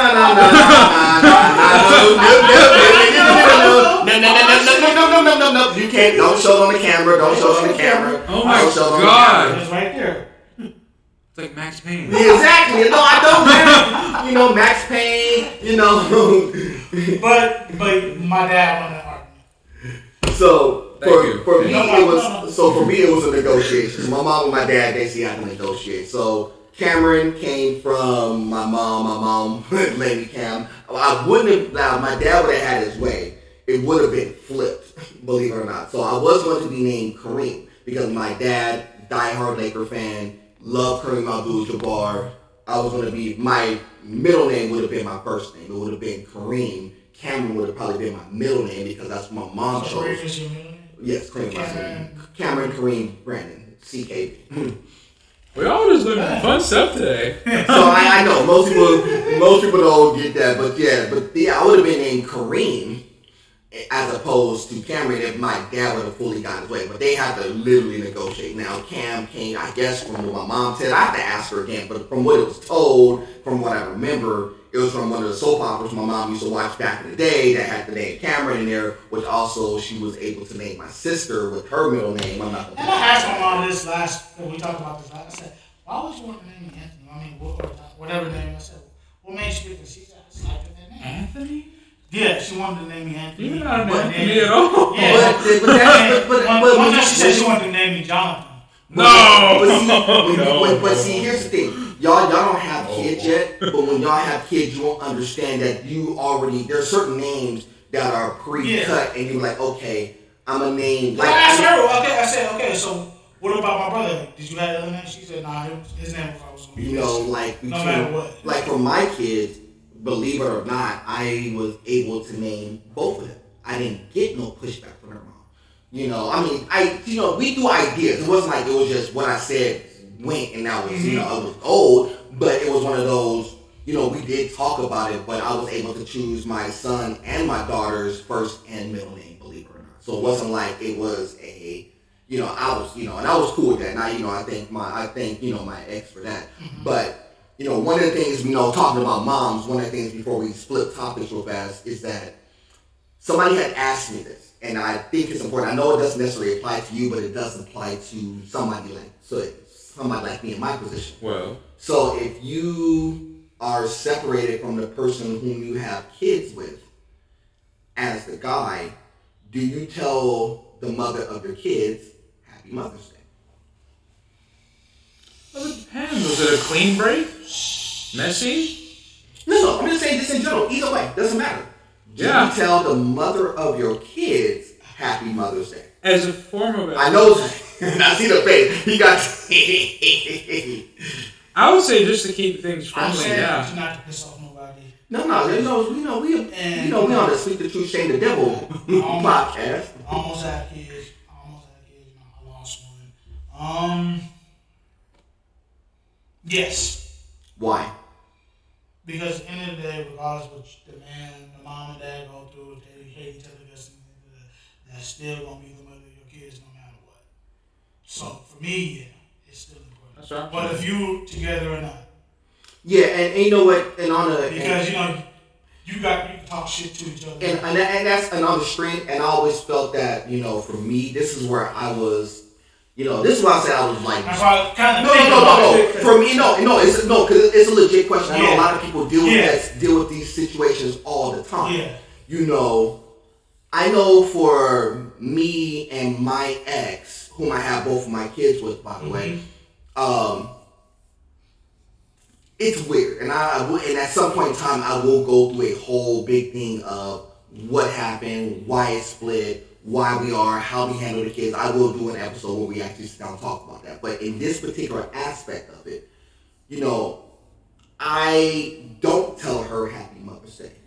Part of that is because we just don't have the proper communication in order to make that work. It's not to say that we hate each other, but yeah, it's just one of those things where we don't do it. She don't tell me, I don't get a Happy Father's Day. I don't give her a Happy Mother's Day. But I'm not saying that that's right either. Does that make sense? So I'll be the first to say in that regard, that's probably a foul or a bad on me, because no matter what, it is like you said, that is the mother of my two. I'm not saying that the relationship for 95% of it wasn't good. It was. I'm not even going to front and tell you that either. It was good. Yeah, we had small things that were cracks in the armor that kind of busted up the relationship, but be it as it may, she did provide me with two of the biggest blessings in my life with my son and my daughter, who I love to death, and they know that. Shout out to both of them, by the way. Love them both. But on the same conversation piece, that's something that was a bad on me, because I know that from my kids' perspective, they don't see that, so it's hard for me to teach that to them. And that's a hell of a question. No, but I'm just saying that. But that's why I say for me, I'll be the first to tell you that I was wrong, because that was something for me I should have been doing.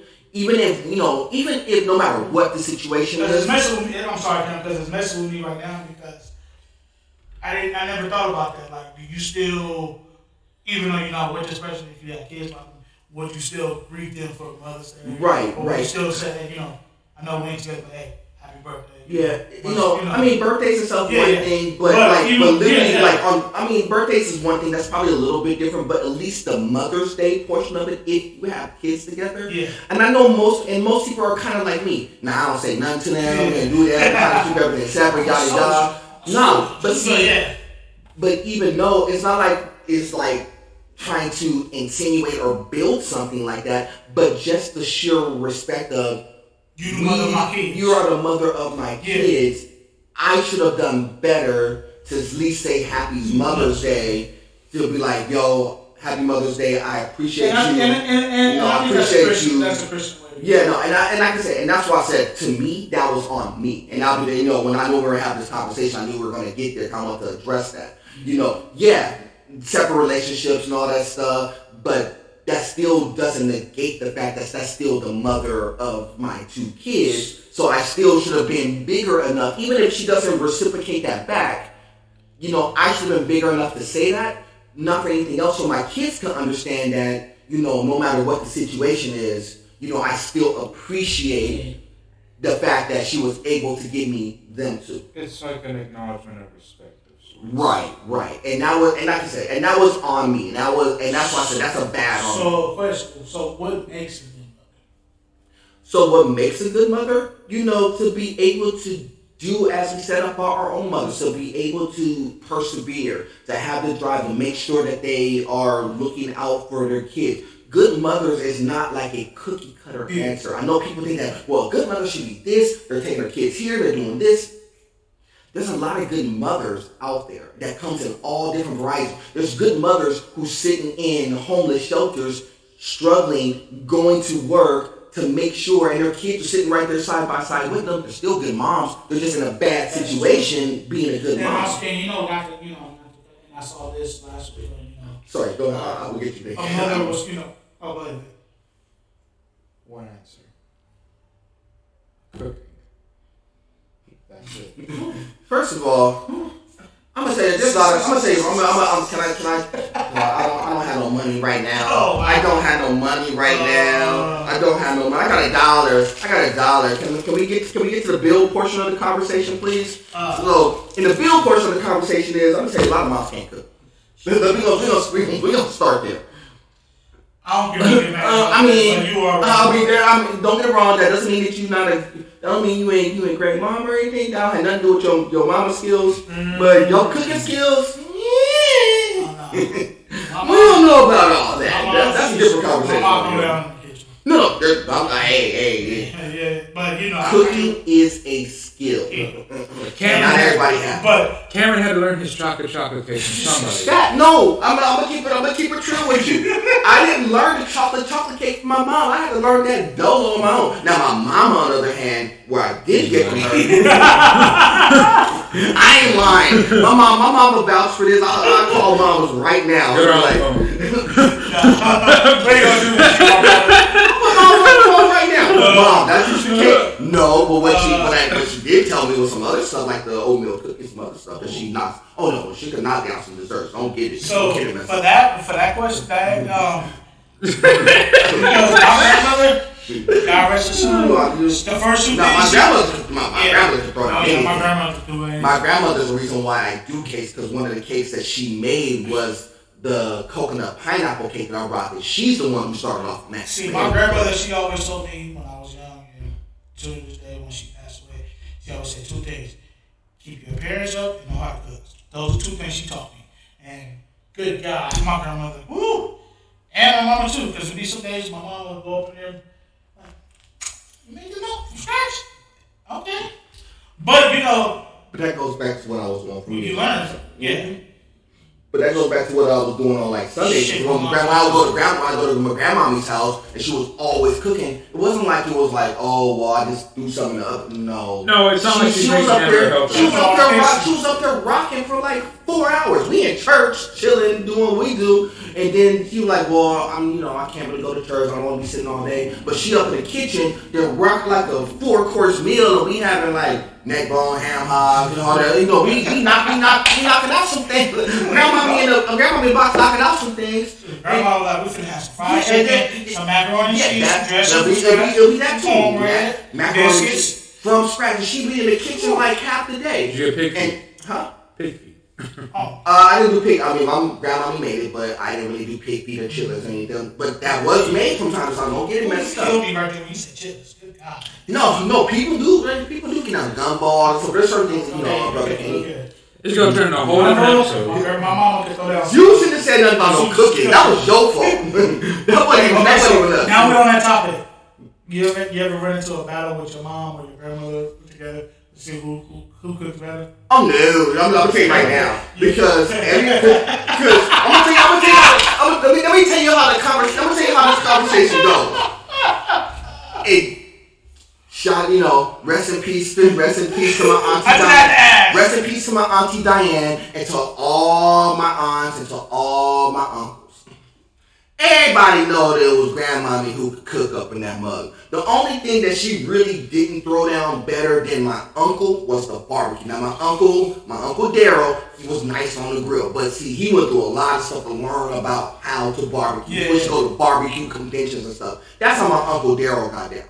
Now, all my aunts, don't get me wrong, they could all knock down some individual stuff. Like, my aunt Denise could knock down some macaroni and cheese. Some of them could knock down greens. Some of them could knock down. They could knock down some certain, from scratch. No, from scratch. Greens? That's my mama. I gotta give it. I'm just saying, they can knock down some food individually. Some ham hocks in it. But when you talk about collectively, like, if you said, look, who can knock down a whole meal and not work, grandma, we wasn't even a conversation. This is not even a conversation. At least not my household. I miss those days because my grandmother, she's like, okay, I'm doing this and you better learn this. So, you peel this, peel that, eat that greens, and we're going to put it together. Like, when she made macaroni and cheese, you grate this cheese, you peel this cheese, get that jar cheese. I'm like, almost, but that makes it better. Right. And that's why I say, And nothing like a mother's touch. But see, and that's the whole thing about a lot of what your mom learned was from your grandmother and from times before. And yes, things have changed. And yes, you're going to do things differently to a degree, but you're still a reflection of, my mom's reflection of grandma, who was a reflection of my great grandmother. Ironically, I'm a reflection of, my mom and my dad, believe it or not. I'm a reflection of them. I'm a reflection of my mom and my grandmother. Yes, but you're a reflection of all that. But that's just what it is. But, when it comes to cooking stuff, What about your mom? Mexican food. I know Mexican. We already Give me some names. No, we already know what it is. Some soles. Chilaquiles. Really good chilaquiles.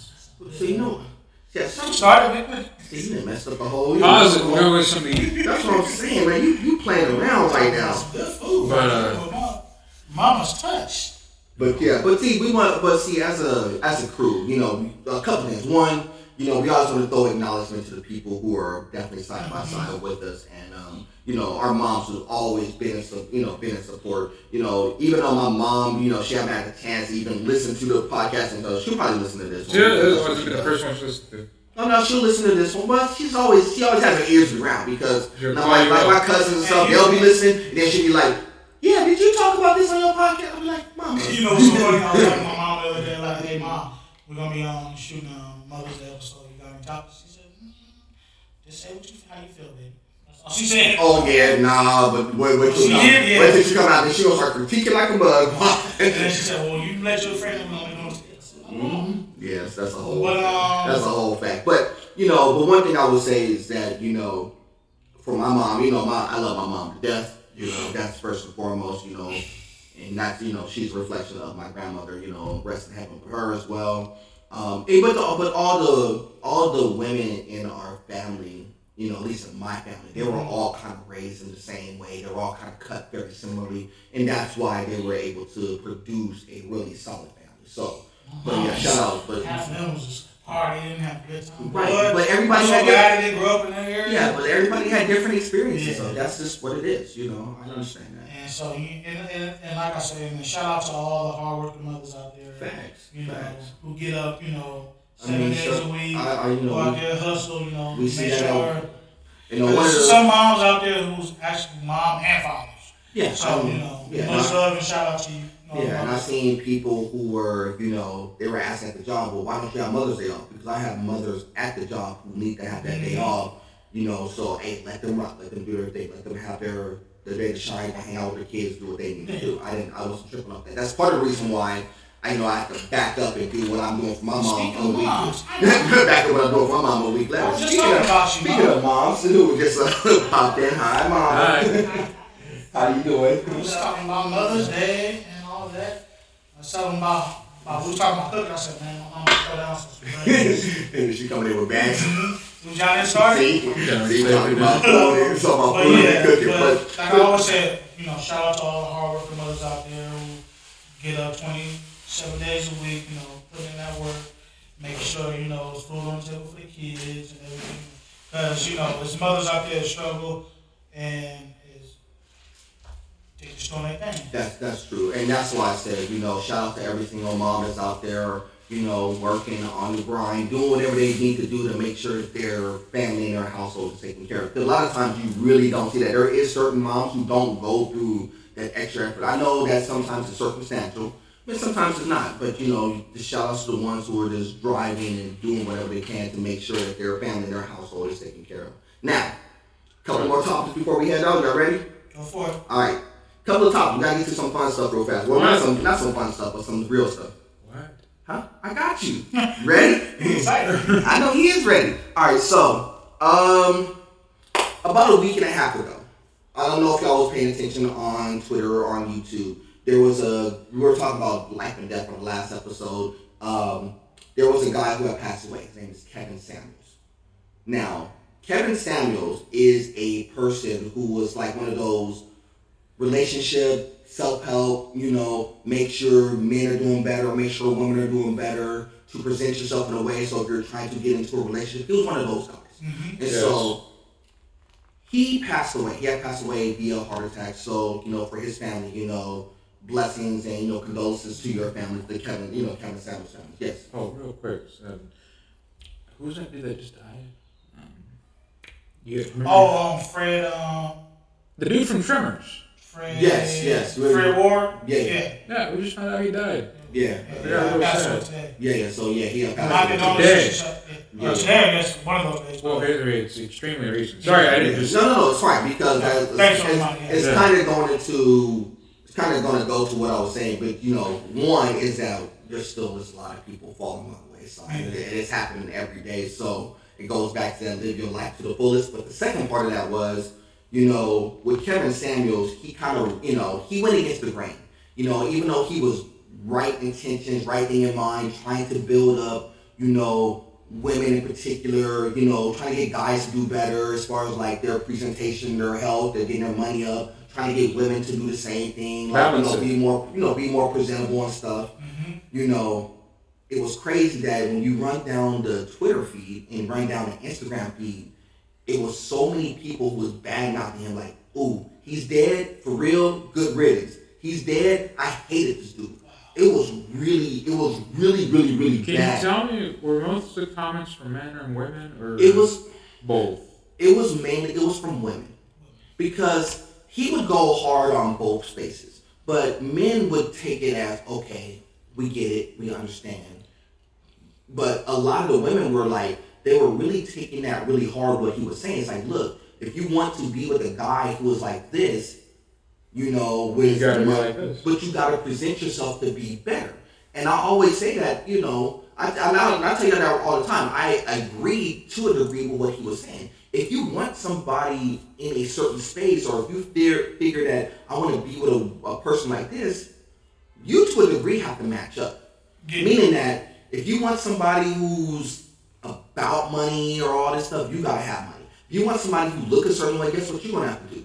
You're gonna have to look apart to match up, because it just doesn't work like somebody else is doing a lot of work and you just sitting on the sidelines, just sitting playing like Xbox all day and doing nothing. People ain't matching. You gotta be able to match up. There's only a handful of people who can do that stuff and get away with it. Most of the people, you gotta put in the work to match up. And Kevin Samuels was one of those guys who would tell people, "Hey, ladies, you have to do this.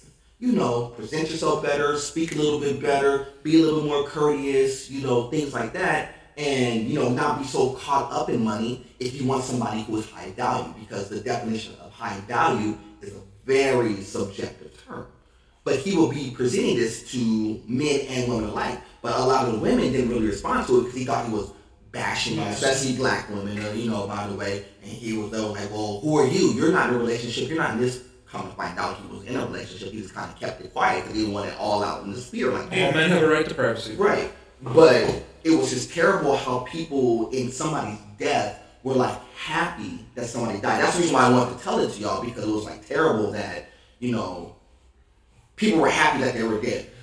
I've seen, it's a rarity when I've seen something like that, but it's been such a long time when I've seen somebody that was happy that they were dead. I mean, I see this when it comes to like serial killers, stuff like that. Never like, I'm happy that they're dead, and there was serial killers. Even when it's to someone who isn't a monster. Right, but this dude was just trying to help people, and they were like glad he was there. I was like, is this really what we doing right now? Is this where society is? Certain people can't take the truth hurts. Apparently. But I'm like one of those ones like, speak the truth, shame the devil. Like I told y'all before. For us, I can speak for me. I'm always gonna be the one who's gonna always like tell y'all straight up. Mm-hmm. I will tell y'all my flaws and stuff in the process, but that doesn't mean I'm not gonna tell you what's what in the way that I know possible. Yeah. If y'all doing great stuff, we gonna talk about the great. Y'all doing something bad, we gonna talk about that too. Yeah. We'll talk about the way that it's presentable and all that stuff, but I'm not gonna be the one to tell you that you're acting foul. But this stuff is like ridiculous. Especially somebody death. That's stupid. And that goes back to the conversation with me and you had, that why people are so afraid to start talking to one another all the time, because they're afraid of getting that bad results, or they're afraid to get put on the spot. They don't know how to deal with that certain situation. No, it's not even that. I think it's social media has brought a lot of the stupidness out of people, believe it or not. Because so many people were hiding behind their screens, and now they think that they could just say whatever they want and just get away with it. And to a degree they are, but... The problem is, not what you're saying is wrong, it's very true, sadly. But another contributor is people have forgotten what real criticism is. Right. People now take the word criticism as just another way to be hateful. Right. Which it's not. There is such a thing as constructive criticism, and then there's different things like toxicity or hateful comments or whatever. Right. And people, when it feels like it strikes a chord with them or hits a little too close to home, obviously they don't feel good about it, so they think, okay, this is toxic or this is a hateful comment. When in reality, it's just calling out the flaws, trying to bring these to light, trying to criticize constructively, of course. But nowadays, constructive criticism is practically dead in every form. Like whether it's about even like we were talking about the Halo TV show earlier. We were talking about it, and you know, there's all these articles that are critiquing the show, which it does deserve, because for numerous reasons that we don't want to get into. Right. But you know, the show writers and whatnot, or even some of the actors just said, "Oh, well, these are just people who are just hating on the show." They're just, you know, they're just, they're just being haters and whatnot, not knowing or just not willing to acknowledge that this is just criticism. Right. Like, hey, we want to see this to succeed. A lot of people wanted to like the show. I was one of them. True. Right? But it just did so much shit that I couldn't stand anymore, especially last episode. And I was just like, that's it, I'm done. You know, and a lot of people felt that way. But the show creators and the actors are like, oh, hey, don't ignore it, you know. But you're right, because a lot of people, you're absolutely right about people not being able to take the criticism. Everybody wants to get the gas, meaning that, oh, you're doing such a great job. Everything is good. Everything is perfect. You see this in jobs. You see this in relationships. Everybody wants the gas, and that person who you're saying that, is great, may not be doing a damn thing. They're not doing nothing to better themselves, and you cannot get greatness without showing what's wrong. And that's one thing, what you said earlier, that's one thing I do, respect you for. Because I'd rather you keep it 100 with me than to lie to my face. If you see something I'm doing something, I'd rather you tell me right then and there than to let me go down the road and hit that dark. Keep making those mistakes. Whether, hey, Paul, this don't look right, man. Right. I'd rather you keep it, you tell me the truth right there. And my thing is, I'm probably the hardest critic on myself than I ever will be on anybody else. Because even though I may not say every single itty bitty bad, and at some point I will tell y'all, here's the flaws. Just like I told y'all earlier, hey, I made a mistake in doing this and addressing my ex in regards to the kids. That's on me. But I'll be the first to tell you that. Now I'll go hard on myself than I ever would. But I'm willing to take said criticism. I'm willing to say that, even though I may not receive it all at the time when it happens, but I will receive it. I will dial it in. I will make the correction. But the problem is, people don't want to start to build for something. Everybody wants everything handed to them versus having to work to build it. And that's why you get a lot of this criticism. That's why I was kind of like happy with people like Kevin Samuels. Now, I'm not saying there is an other side of the spectrum. The fresh and fit guys, they're literally the opposite side of what this guy did, what Kevin Samuels does. But there is room for both of them. Yeah. Because you want to know why? Somewhere in the middle is going to be the majority of the answers that you're going to get. But with that being said, in somebody's death, I wouldn't celebrate somebody's death. I wouldn't wish that on anybody. Even if they did the worst thing in the world, I'm not wishing death, and I'm not going to be all jumping around joy. Even if they was to kill my son or my daughter or something like that, I'm not wishing that on them. But I am saying that, there is things that you can always grow and be better. I'm not wishing that on those situations. Yeah, I'm just trying to be bigger than that. People nowadays have forgotten how tragic death really is, because it's the final act. It's the final thing that will ever happen to somebody. Because after that, there's nothing. Right, but they were doing that stuff. They were doing that about Mike. I remember when they were, when Michael Jackson passed away, they were like, that was really fucked up. Yeah, they were like, he passed away, and they were still talking about him with the kid. Really, this really what we doing? Oh, this happened, and like when Kobe passed. Well, yeah, you remember that all that stuff that happened in Colorado. But yeah, all that stuff happened, but that didn't really define who he was. That was a situation that happened to him where it was a blip in the road. Everybody makes mistakes. They're entitled. It doesn't matter if they're a superstar or not.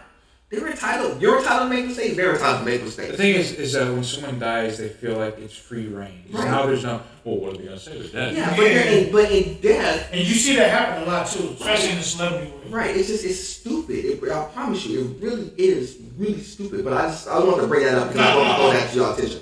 Other thing is, because I know we talked about it before, I want to address this real fast before we head off. Will Smith. What about him? With the Will Smith situation,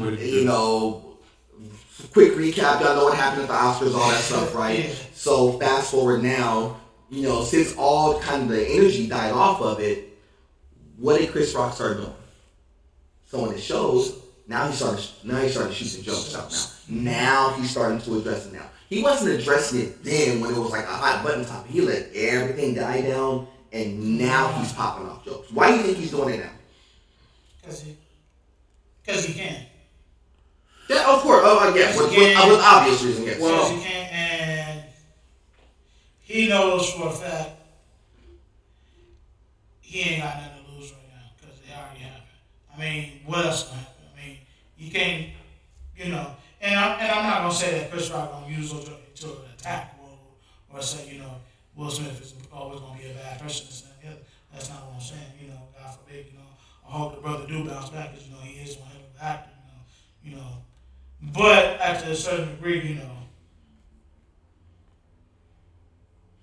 It's linked to a bigger Will Smith story. I'm gonna get there in a second, but I want to get y'all take on that part first. I think why is Chris Rock making jokes about it now? Mm-hmm.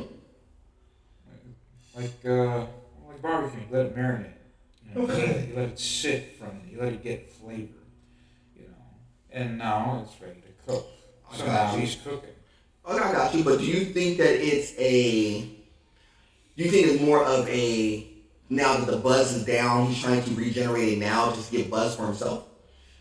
No, it hasn't been that long. It's not like it's been like a year. No. But it, because the energy died down around it a lot. I think some might say a lot, but some. Like I said, I think he's doing it because now he sees it's like, okay, now I can do it. Okay. Because he was like, because it was like, it's all everyone was talking about, when everyone was expecting him to start talking about it right away. Right. But he didn't. He waited, did his time, and now when he talks about it, that will be what they're talking about. Now, would this conversation piece change if I told you that currently Will Smith, and for the last month or so, he's been in India doing yoga and meditation? No. Okay. Because that's what he's been doing, by the way. He's been... I figured. I didn't think you were saying he's making I Am Legend 2. So. He's not filming right now. Because... He's not filming right now. He was already doing it anyway. Because, I don't know if you remember, he was doing that bucket list stuff. Right. He was. So, he stopped, and now he's going back. So that's currently where he is right now. Because, I was laughing about this too because I was wondering what Chris Rock's family said to him as why. Chris. Because I already know how that. I know how that conversation went. I'm gonna tell you because it's gonna be one of those. It's like it's the hood versus the non-hood. You have that in your family. That's me versus my cousins all the time. So let's say something like that happened between me and my cousins. I'm me. Shout out to my cousin Chris or one of my cousin Eric, one of them. The conversation would go, something happens to me. Why'd you let that happen? Why ain't we riding? That's what I was waiting for. Why ain't we riding? Because that's Tony Rock. Tony Rock's like, something happens to my bro. We riding. We on the streets. Soon as we pull up on Will, we pulling up on Will. So that's what I was waiting on. So that's why I was like, when you said that. Chris Rock is kind of like me to a degree. He is the Diet Coke of hood. Meaning that he knows about hood, he got a family, he got all that stuff. But he is not hood like that. He is the Diet Coke of it. Yeah. Meaning that he has a little bit in there. If it really came down to it, he would square it up and maybe with a rock. But he has so much discipline and maturity and all that stuff. It's like, we ain't doing that. But that goes back to what we said about it the first time when he was like, I ain't gonna sue. We ain't calling no cops. We ain't doing none of that stuff. We're gonna handle it like men. We're gonna let it rock out. I'll holler at Will down the line. He handled it right. Everybody else was on that hood stuff. And I think that's the problem because I know y'all think that, because we're black, we should have handled it like this. But I'm glad, I'm glad Chris handled it that way. Of course. Because the reason why I say, because, and I know he probably told you. I'm pretty sure they had a conversation closed doors. Of course he did. Mm-hmm. And I know Will probably apologized, hey, sorry, we should have had this. But at the same time, I know Chris, because Chris Rock is a good person. Right. He might say, brother, no hard feelings right there, hope you bounce back, this and the other. And one by his business. But at the same time, Chris gonna still shoot his jokes no matter what. Of course. Because you see what happened at Dave Chappelle. Oh yeah, that was gonna be another thing. That was like a side note, yeah. Y'all saw what happened. Chris Rock showed up. you know, and but they do a shout out there too, but you know. Yeah, we're gonna. I'm a side note. I'm a side note to the Dave Chappelle thing, real fast. I did see somebody trying to run up on Dave about a week and a half ago. And yeah. But see, I show that to say this. Mm-hmm. Something like that happens with Chris. Chris handled it one way. Dave Chappelle. Something happened to Dave Chappelle. He basically like I ain't gonna say need that dude off. I was like, first of all, how you gonna jump on stage, get that close? Basically spear him. They're like, dude, you ain't watched no wrestling. You could execute it. You could get a Roman Reigns spear on him or an Edge spear on him. He basically hit him in the knee. But I know, and then he kind of kneed him off. Mm-hmm. But from what was heard, now I ain't going there. I ain't speculating, but I heard that there was a lot of people who, before the cops got there, got that dude on the ground, and it was some very hood antics that happened thereafter. Yeah. It was some very hood stuff, and it was a lot. And much like I said, I heard there was some celebrities that got involved in that now. But see, the problem with that, and the reason why I said that there's a way to handle that, because that dude who got jumped, he ain't even getting charged. He's gonna actually get a suit, and he's gonna actually get paid for the antics that he did, because he knew that when you're dealing with people who have hood type mentality, this is what happened. This is what Chris Rock was trying to avoid. He was trying to avoid all these antics to keep a lot of people out of trouble and keep a lot of pockets empty. But now this boy not getting charged, getting some bread. And when I saw that, I said, he's gonna get paid. But no, he is getting paid, because this is why you gotta handle situations the right way. But that's wasn't even the story I was going to get to in regards to Will. I was trying to tie both of those together, because both of those things happened in the last week before we got back on camp. But what I did read about Will was this. So, you know how Will is so infatuated, like everything revolves around Jada, right? Mm-hmm. So, when Will Smith was filming the movie 7 Pounds, it was him and Rosario Dawson. And so they had a kissing scene in the movie. I mean, y'all seen 7 Pounds at the kissing scene. Yeah, I saw that. So I guess the story goes, and I just kind of ran across it, that he had to call Jada to be there on set to do the kissing scene with Rosario. This is really what we're talking about. Now, keep in mind, this is the same Will who apparently loves Jada, apparently has an open relationship, as we well know. That's not but I don't know how open or not open this is, but you had to call your wife to come on set so you could do a kissing scene with Rosario? That man is broken. Something's completely wrong. So the first thing I thought about was, okay, 7 Pounds was what, 2010-ish, 2011-ish? It was a while. Right. Good movie, by the way. No, good. First of all, yes. Great movie, by the way. If you really pay attention to the movie, it's a great movie. Woody Harrelson, Rosario, all them, outstanding movie. But still, watch that on the strength of Rosario Dawson. I'm gonna keep it real. So I understand. But I'm trying to think about how many other kissing scenes had he had prior to for him to come to this conclusion, and why was it this movie and why was it her? Versus, I know he had now refresh my memory. Did he have a kissing scene with Vivica Fox in Independence Day? Didn't he have one at the beginning or the end, or one of the two? Yeah, I know he had one in Bad Boys too with Gabrielle Union. Yeah, he had one with Gabby. Yes. Hitch. Did he have one with that was my other question. Did he have one with Eva Mendes and Hitch? Yeah, he did. No, yeah, absolutely. Yeah, so he had one in Hitch, which Hitch was before 7 Pounds, yes. Yeah. Independence Day was before 7 Pounds, yes. What else did he do? I'm trying to think of some other movies that he put his, huh? So did he have it? Well, yeah, I know he had. That was kind of before he was married. Did he in Hancock? Did he have a kissing scene with? I don't think so. With what's her face? I couldn't. No, I don't think there was a kissing scene. Okay, not in Hancock. What else? I Am Legend wasn't one in there. I, Robot. Did he have a kissing scene with Michelle Monaghan? That's a maybe right there. I'm just trying to. The reason why I'm thinking about this is Point is, he never had to do this before. Is what you're trying to say? Yeah, I was trying to think of if you had all these other scenes, why then? Why her? I mean, don't get now. I got my theories. Yeah, I mean, first of all, this is Rosario Dawson, by the way. I mean, don't get it wrong. Rosario, good guy. I mean, she could have probably messed around and messed this whole world up. But it goes to the thing. It's like, dog, if you were really so that much into Jada,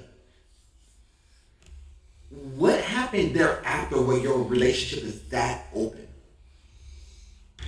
Never know. That's what, and when I heard the story, I'm trying to figure out what led up to this. Why was it here? And I know thereafter he had like Margot Robbie and some other people. I know he had focused on Margot Robbie and some other people behind that. But why then and why her?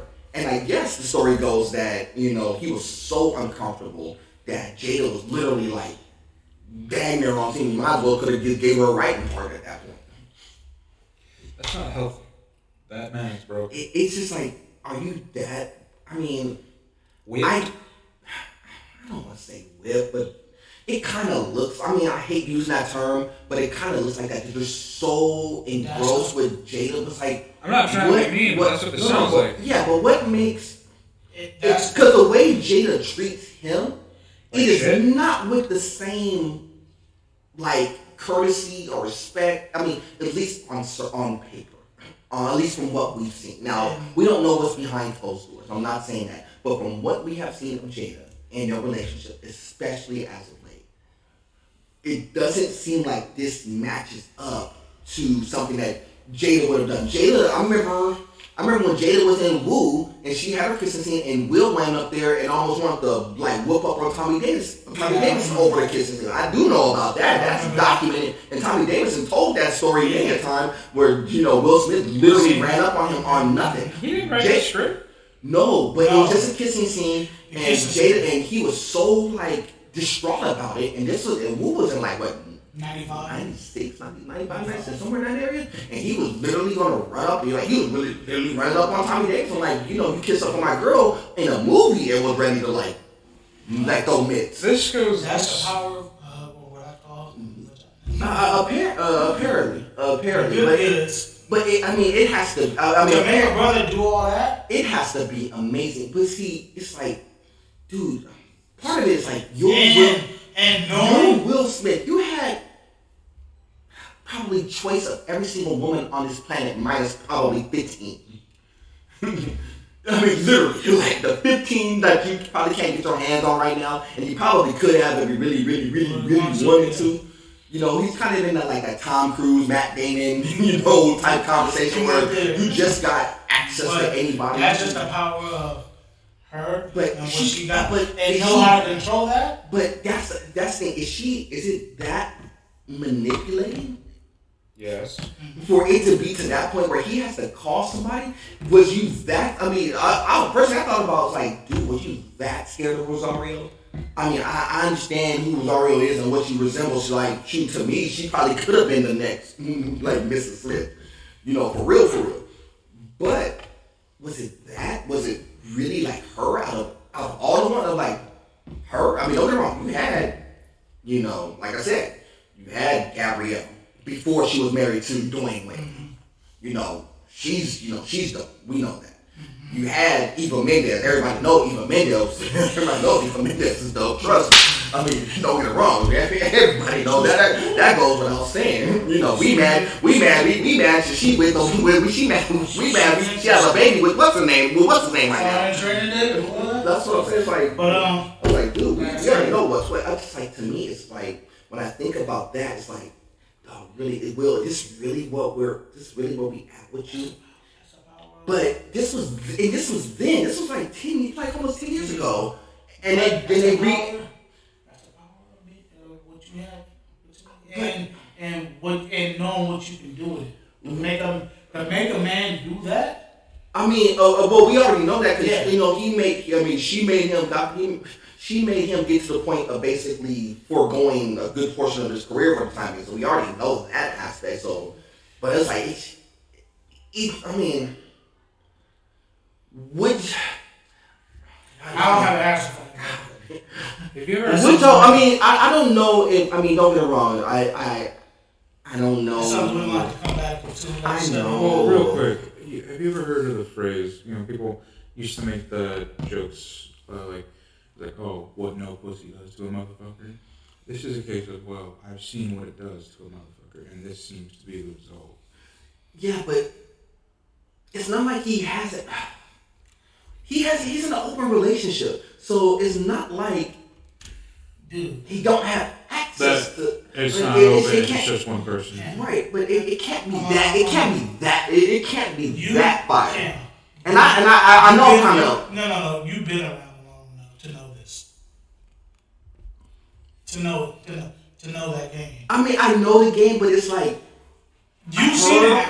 I've seen it happen. I've been in that game. And then like I said, I'm not saying that Jada's not pretty. I'm not saying that. I'm not saying. But what I'm saying to you, brother, is you know that game. I know that game. I mean, I know, and it goes back. I think it goes back to what I said a couple of episodes ago, where everybody kind of has their stop points. Yeah. And if Jada is Will's stop point,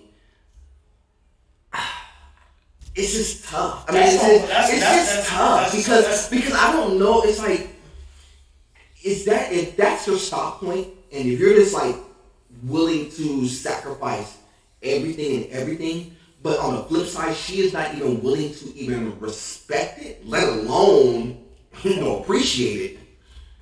I don't know. Why would she? I don't know. That's, you know what? And why would she? God, you know what? That's the question. Why would she? Because everything between then and now, or what's happened, she knows what she's doing. Yeah, because she's basically dictating the terms to the point where it's and maybe last one, because it goes to show it's like a Lifetime show. It's like a Lifetime movie. It and is. You see this a lot happen. It is. And it's sad to say it had to happen to one of the respected guys I always had the most respect for. I grew up watching him as a kid, and to see him all this hard work to go down in the drain like that. Right. I can't give you a right answer on that. All I can say is that's the part of it. Yeah, no, I get it. That's the part of the game. That's the part of the game. It's just tough. It's just tough to see it from him. And I think that's part of my problem is like, this is Will. This is not like one of us. It's not like one of us who kind of like don't have access and we all of a sudden get there and it's like, okay, it's a complete lifestyle change. It's a book. It's a book that It's like us getting to. It's like you get to Eva Mendes. Like if you were there with Eva Mendes and all that stuff, and y'all were in a relationship, different because you came from not having none of that lifestyle access, none of that stuff, to getting to a person like that. I'm not saying it's a book that you can pick up and you can read the pages. Or it's a book that you can pick up and ain't no fairy tale. Right, but it's just like really, it's like, and that's deep right there. Mm-hmm. Right, because it's not, and it's tough to see that. And that's something that's something I learned from my uncle, and he always told me this, that at the end of the day, females gonna be females and dudes gonna be dudes. Oh, that's a whole fact. It's a part of which area, which position, or which section is gonna come about. Yeah, that's a whole fact. And why you think it's a lot of relationships? Yeah, and I know with celebs, they go through whether they're celebrity or not. Yeah, but it's just like I don't know, and maybe it's because we've never been to that point. No, maybe it's just because we've never been to that point. I know, but No, I kind of do, but it's like I just don't know if we've ever been there to be like, dog, I have. There's a point where you're like, you have to stop. But there's a point then you be like, dog, I'm stopping, and everything is like, even to the point where everything is being derailed around you, and you're still in the mix. Because to me, and personally, and I understand how Will feels in this instance, I think he feels that it's him. Like, he's this. I'm doing something wrong. I'm doing something bad. It's to the point where he's doing the right things and he feels like he's not doing the right things. He's in India doing yoga and meditation. Right, because he thinks that he's doing something wrong. Where even though he did something wrong, but as a reaction to something that really was out of his character. It goes deeper than a slap. Did you see the Fresh Prince reunion? Yeah. And you see when all the stuff came out. Right then and there. Right. So yeah.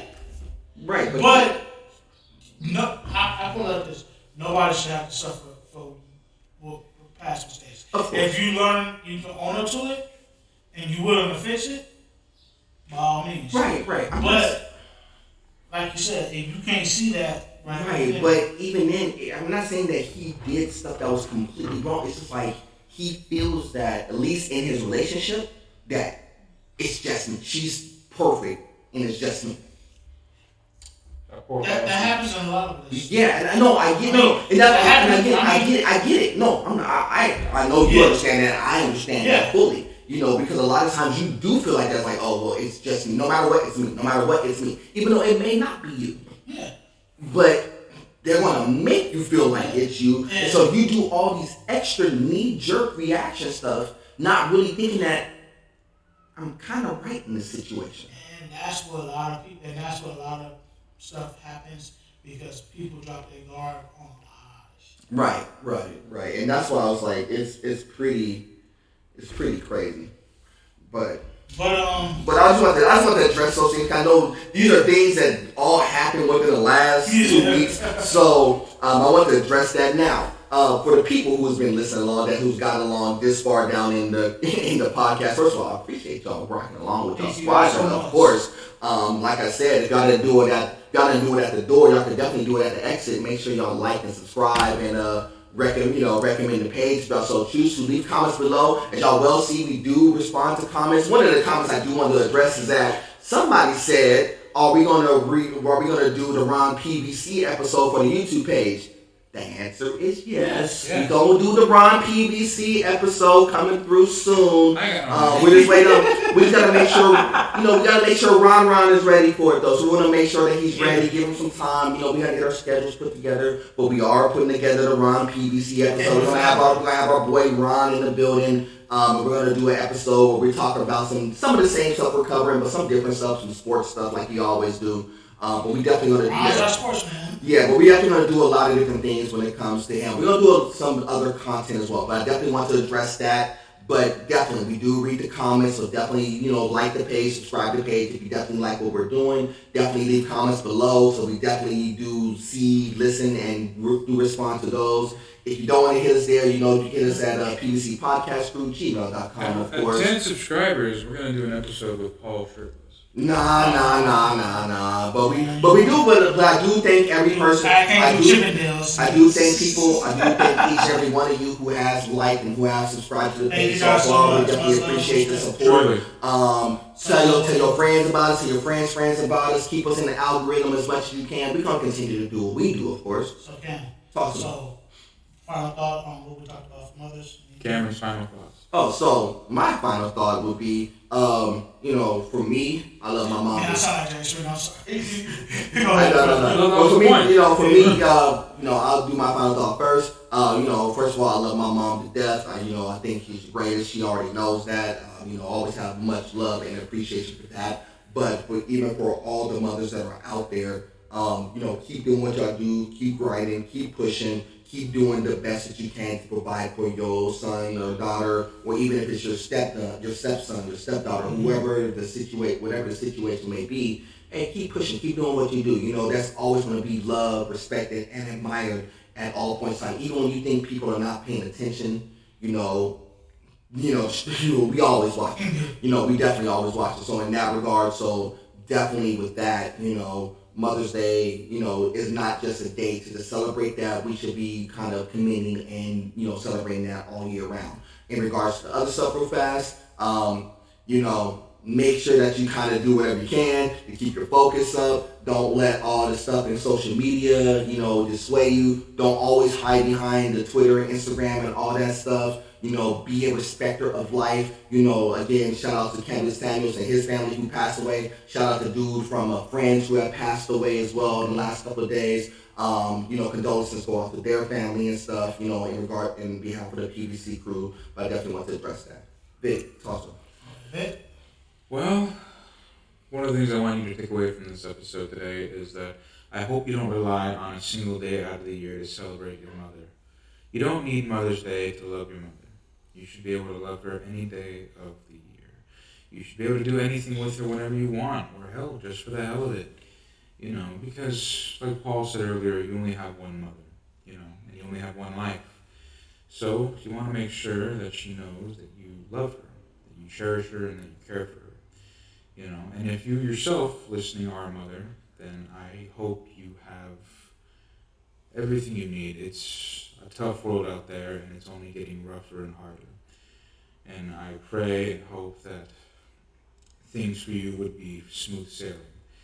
And like Cameron was saying a second ago, regards to social media, it's important to realize that social media is a digital platform, and it has no real bearings on interactions in the real world.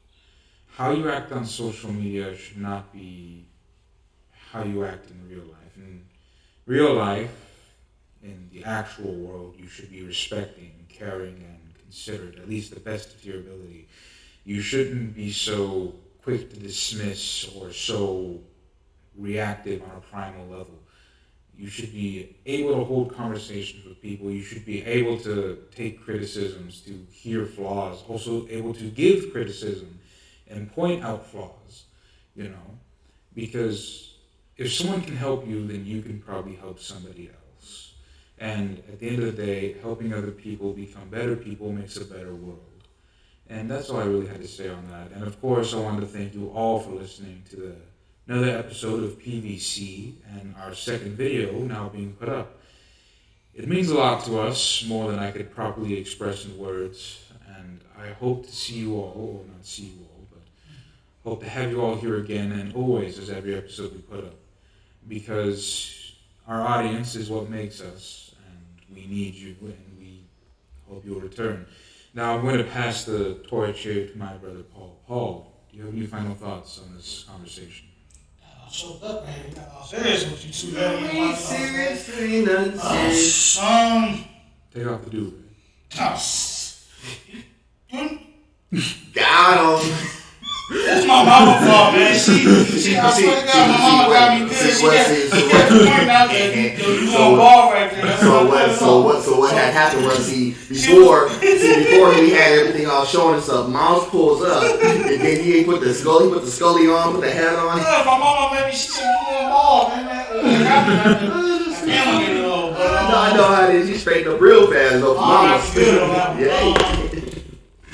All I can say is, force-wise,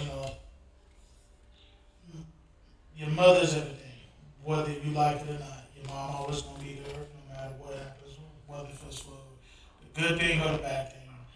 It's nothing like a mother's love, And sometimes you gonna bump head with your moms. That's part of life. But like in my favorite scene in the movie Crow, mother is the name of God for lips and hearts of all children. So I always admire that line right there. God rest Brandon and Lee. Mm-hmm. But for all the hardworking mothers out there, I always say much love and respect to you guys. You guys put it down on a lot of, on some GP stuff, and you guys struggle, you guys make it to success, but at the end of the day, you guys know how to make it happen. So I always give my shout out, and I always give my show my love and respect to every hard working mother out there, whether I see you or I know you or this and that and the other. And anytime I can help out or give advice to any mother or this and that, that makes me know I do a job well done, or give back and to see something and to see a mama and say, you know what, I'm on the grind, I can do this, I'm gonna rock for me and my kids, that always, that brings joy to my heart. So much love and respect and all the hardworking mothers out there. And like my boy Victor said, we appreciate, all our listeners and all this tuning in, I didn't think we was gonna be doing something like this, but you know, Hey, we doing it. Us three right here, us three brothers, and I love you two guys to death. We're putting it down, so We doing it. Tell Elon, you want to put a couple of 100,000 in our pockets. since you're throwing away 45 billion, you know, 100,000 is like $10 to you. You want to throw 100,000 towards your boys? I'm gonna call you. We can negotiate I'm that. gonna call you in the middle of the night. Like, I want to buy your boyfriend. My final word right there, my brothers, you know, like the song says, always love my mama. So always love your mama, everybody. Yeah. You know, so to wrap up everything, you know, like we said, we definitely appreciate each and every one of y'all rocking. Yeah, we appreciate each and every one of y'all rocking. It's definitely a privilege and honor to have y'all along and aboard. Keep up to date with everything. Definitely check us out. Leave comments below. Check us out on our social medias. We'll have that listed in the links below. We're gonna have that happen. Well, we're coming pretty soon. Yeah. So, and we got some special stuff working. We was kicking around some ideas. We got some special stuff working. But 20 subscribers, we're all gonna get waves. No, we are not getting waves. What are we doing? We are not getting waves. Man, I don't have enough hair to get waves. I couldn't get waves when I was a kid. We'll go to the I got bad hair. No, we ain't getting waves. But we'll get wigs. But we are gonna do the giveaway. So here's how we're gonna do that. I'm going to take the subscribership from the Spotify channel and Anchor.fm. I am going to match that up with the people on the YouTube page, and then we're going to do a composite drawing. I did not forget about that. We are definitely going to do a drawing. But we need to get our algorithm up on our YouTube page. Let's get to 20 subscribers. Once we get to those 20 subscribers, we will do that drawing. It will be pretty shortly because we are almost halfway there, believe it or not. So, thank you guys. So we appreciate that. Outside of that, I gotta get my boys up out of here, man. We've been rocking for a while. I gotta get these kids home and rested and whatnot. I gotta make sure Paul make sure he's cool with his mama, and we appreciate them having us, of course. But you know how we do. For my man Paul, for my man Vic, I know who I am. My name is Cam, Mr. Norboy Fresh, of course. And like always, we are the PBC crew, and this has been episode 18-2 of Laying Pipe with the PBC crew. And like always, you know how we do it. Is God above everything. Before I do one thing, I forgot. If I don't do this, I'm gonna get my butt kicked. What? I gotta show some love to my daughters who will be graduating in a week. My daughter is Silhouette. She'll be graduating in a week. I gotta make sure I show her some love. Straight A student, working. She's been putting in a lot of work, so I want to make sure I show some love to her. I will be out there, for her graduation, of course, making sure she's good. Yeah, of course, that's my baby. That's my baby girl, Miss Esther Silhouette. My chickadees, and also shout out to my son, of course. He's out there serving the country, of course. So shout out to my son as well, doing the same thing. But I gotta make sure I do that. If I don't do that on every episode, I'm gonna get beat up. So I ain't. But I love my kids to death. They know that. But besides that, you know who we are. We are the PBC podcast crew. This is Laying Pipe with the PBC crew. Like always, it is God above everything. Till the next time, family, we'll do this again soon. Much love and respect. Salute.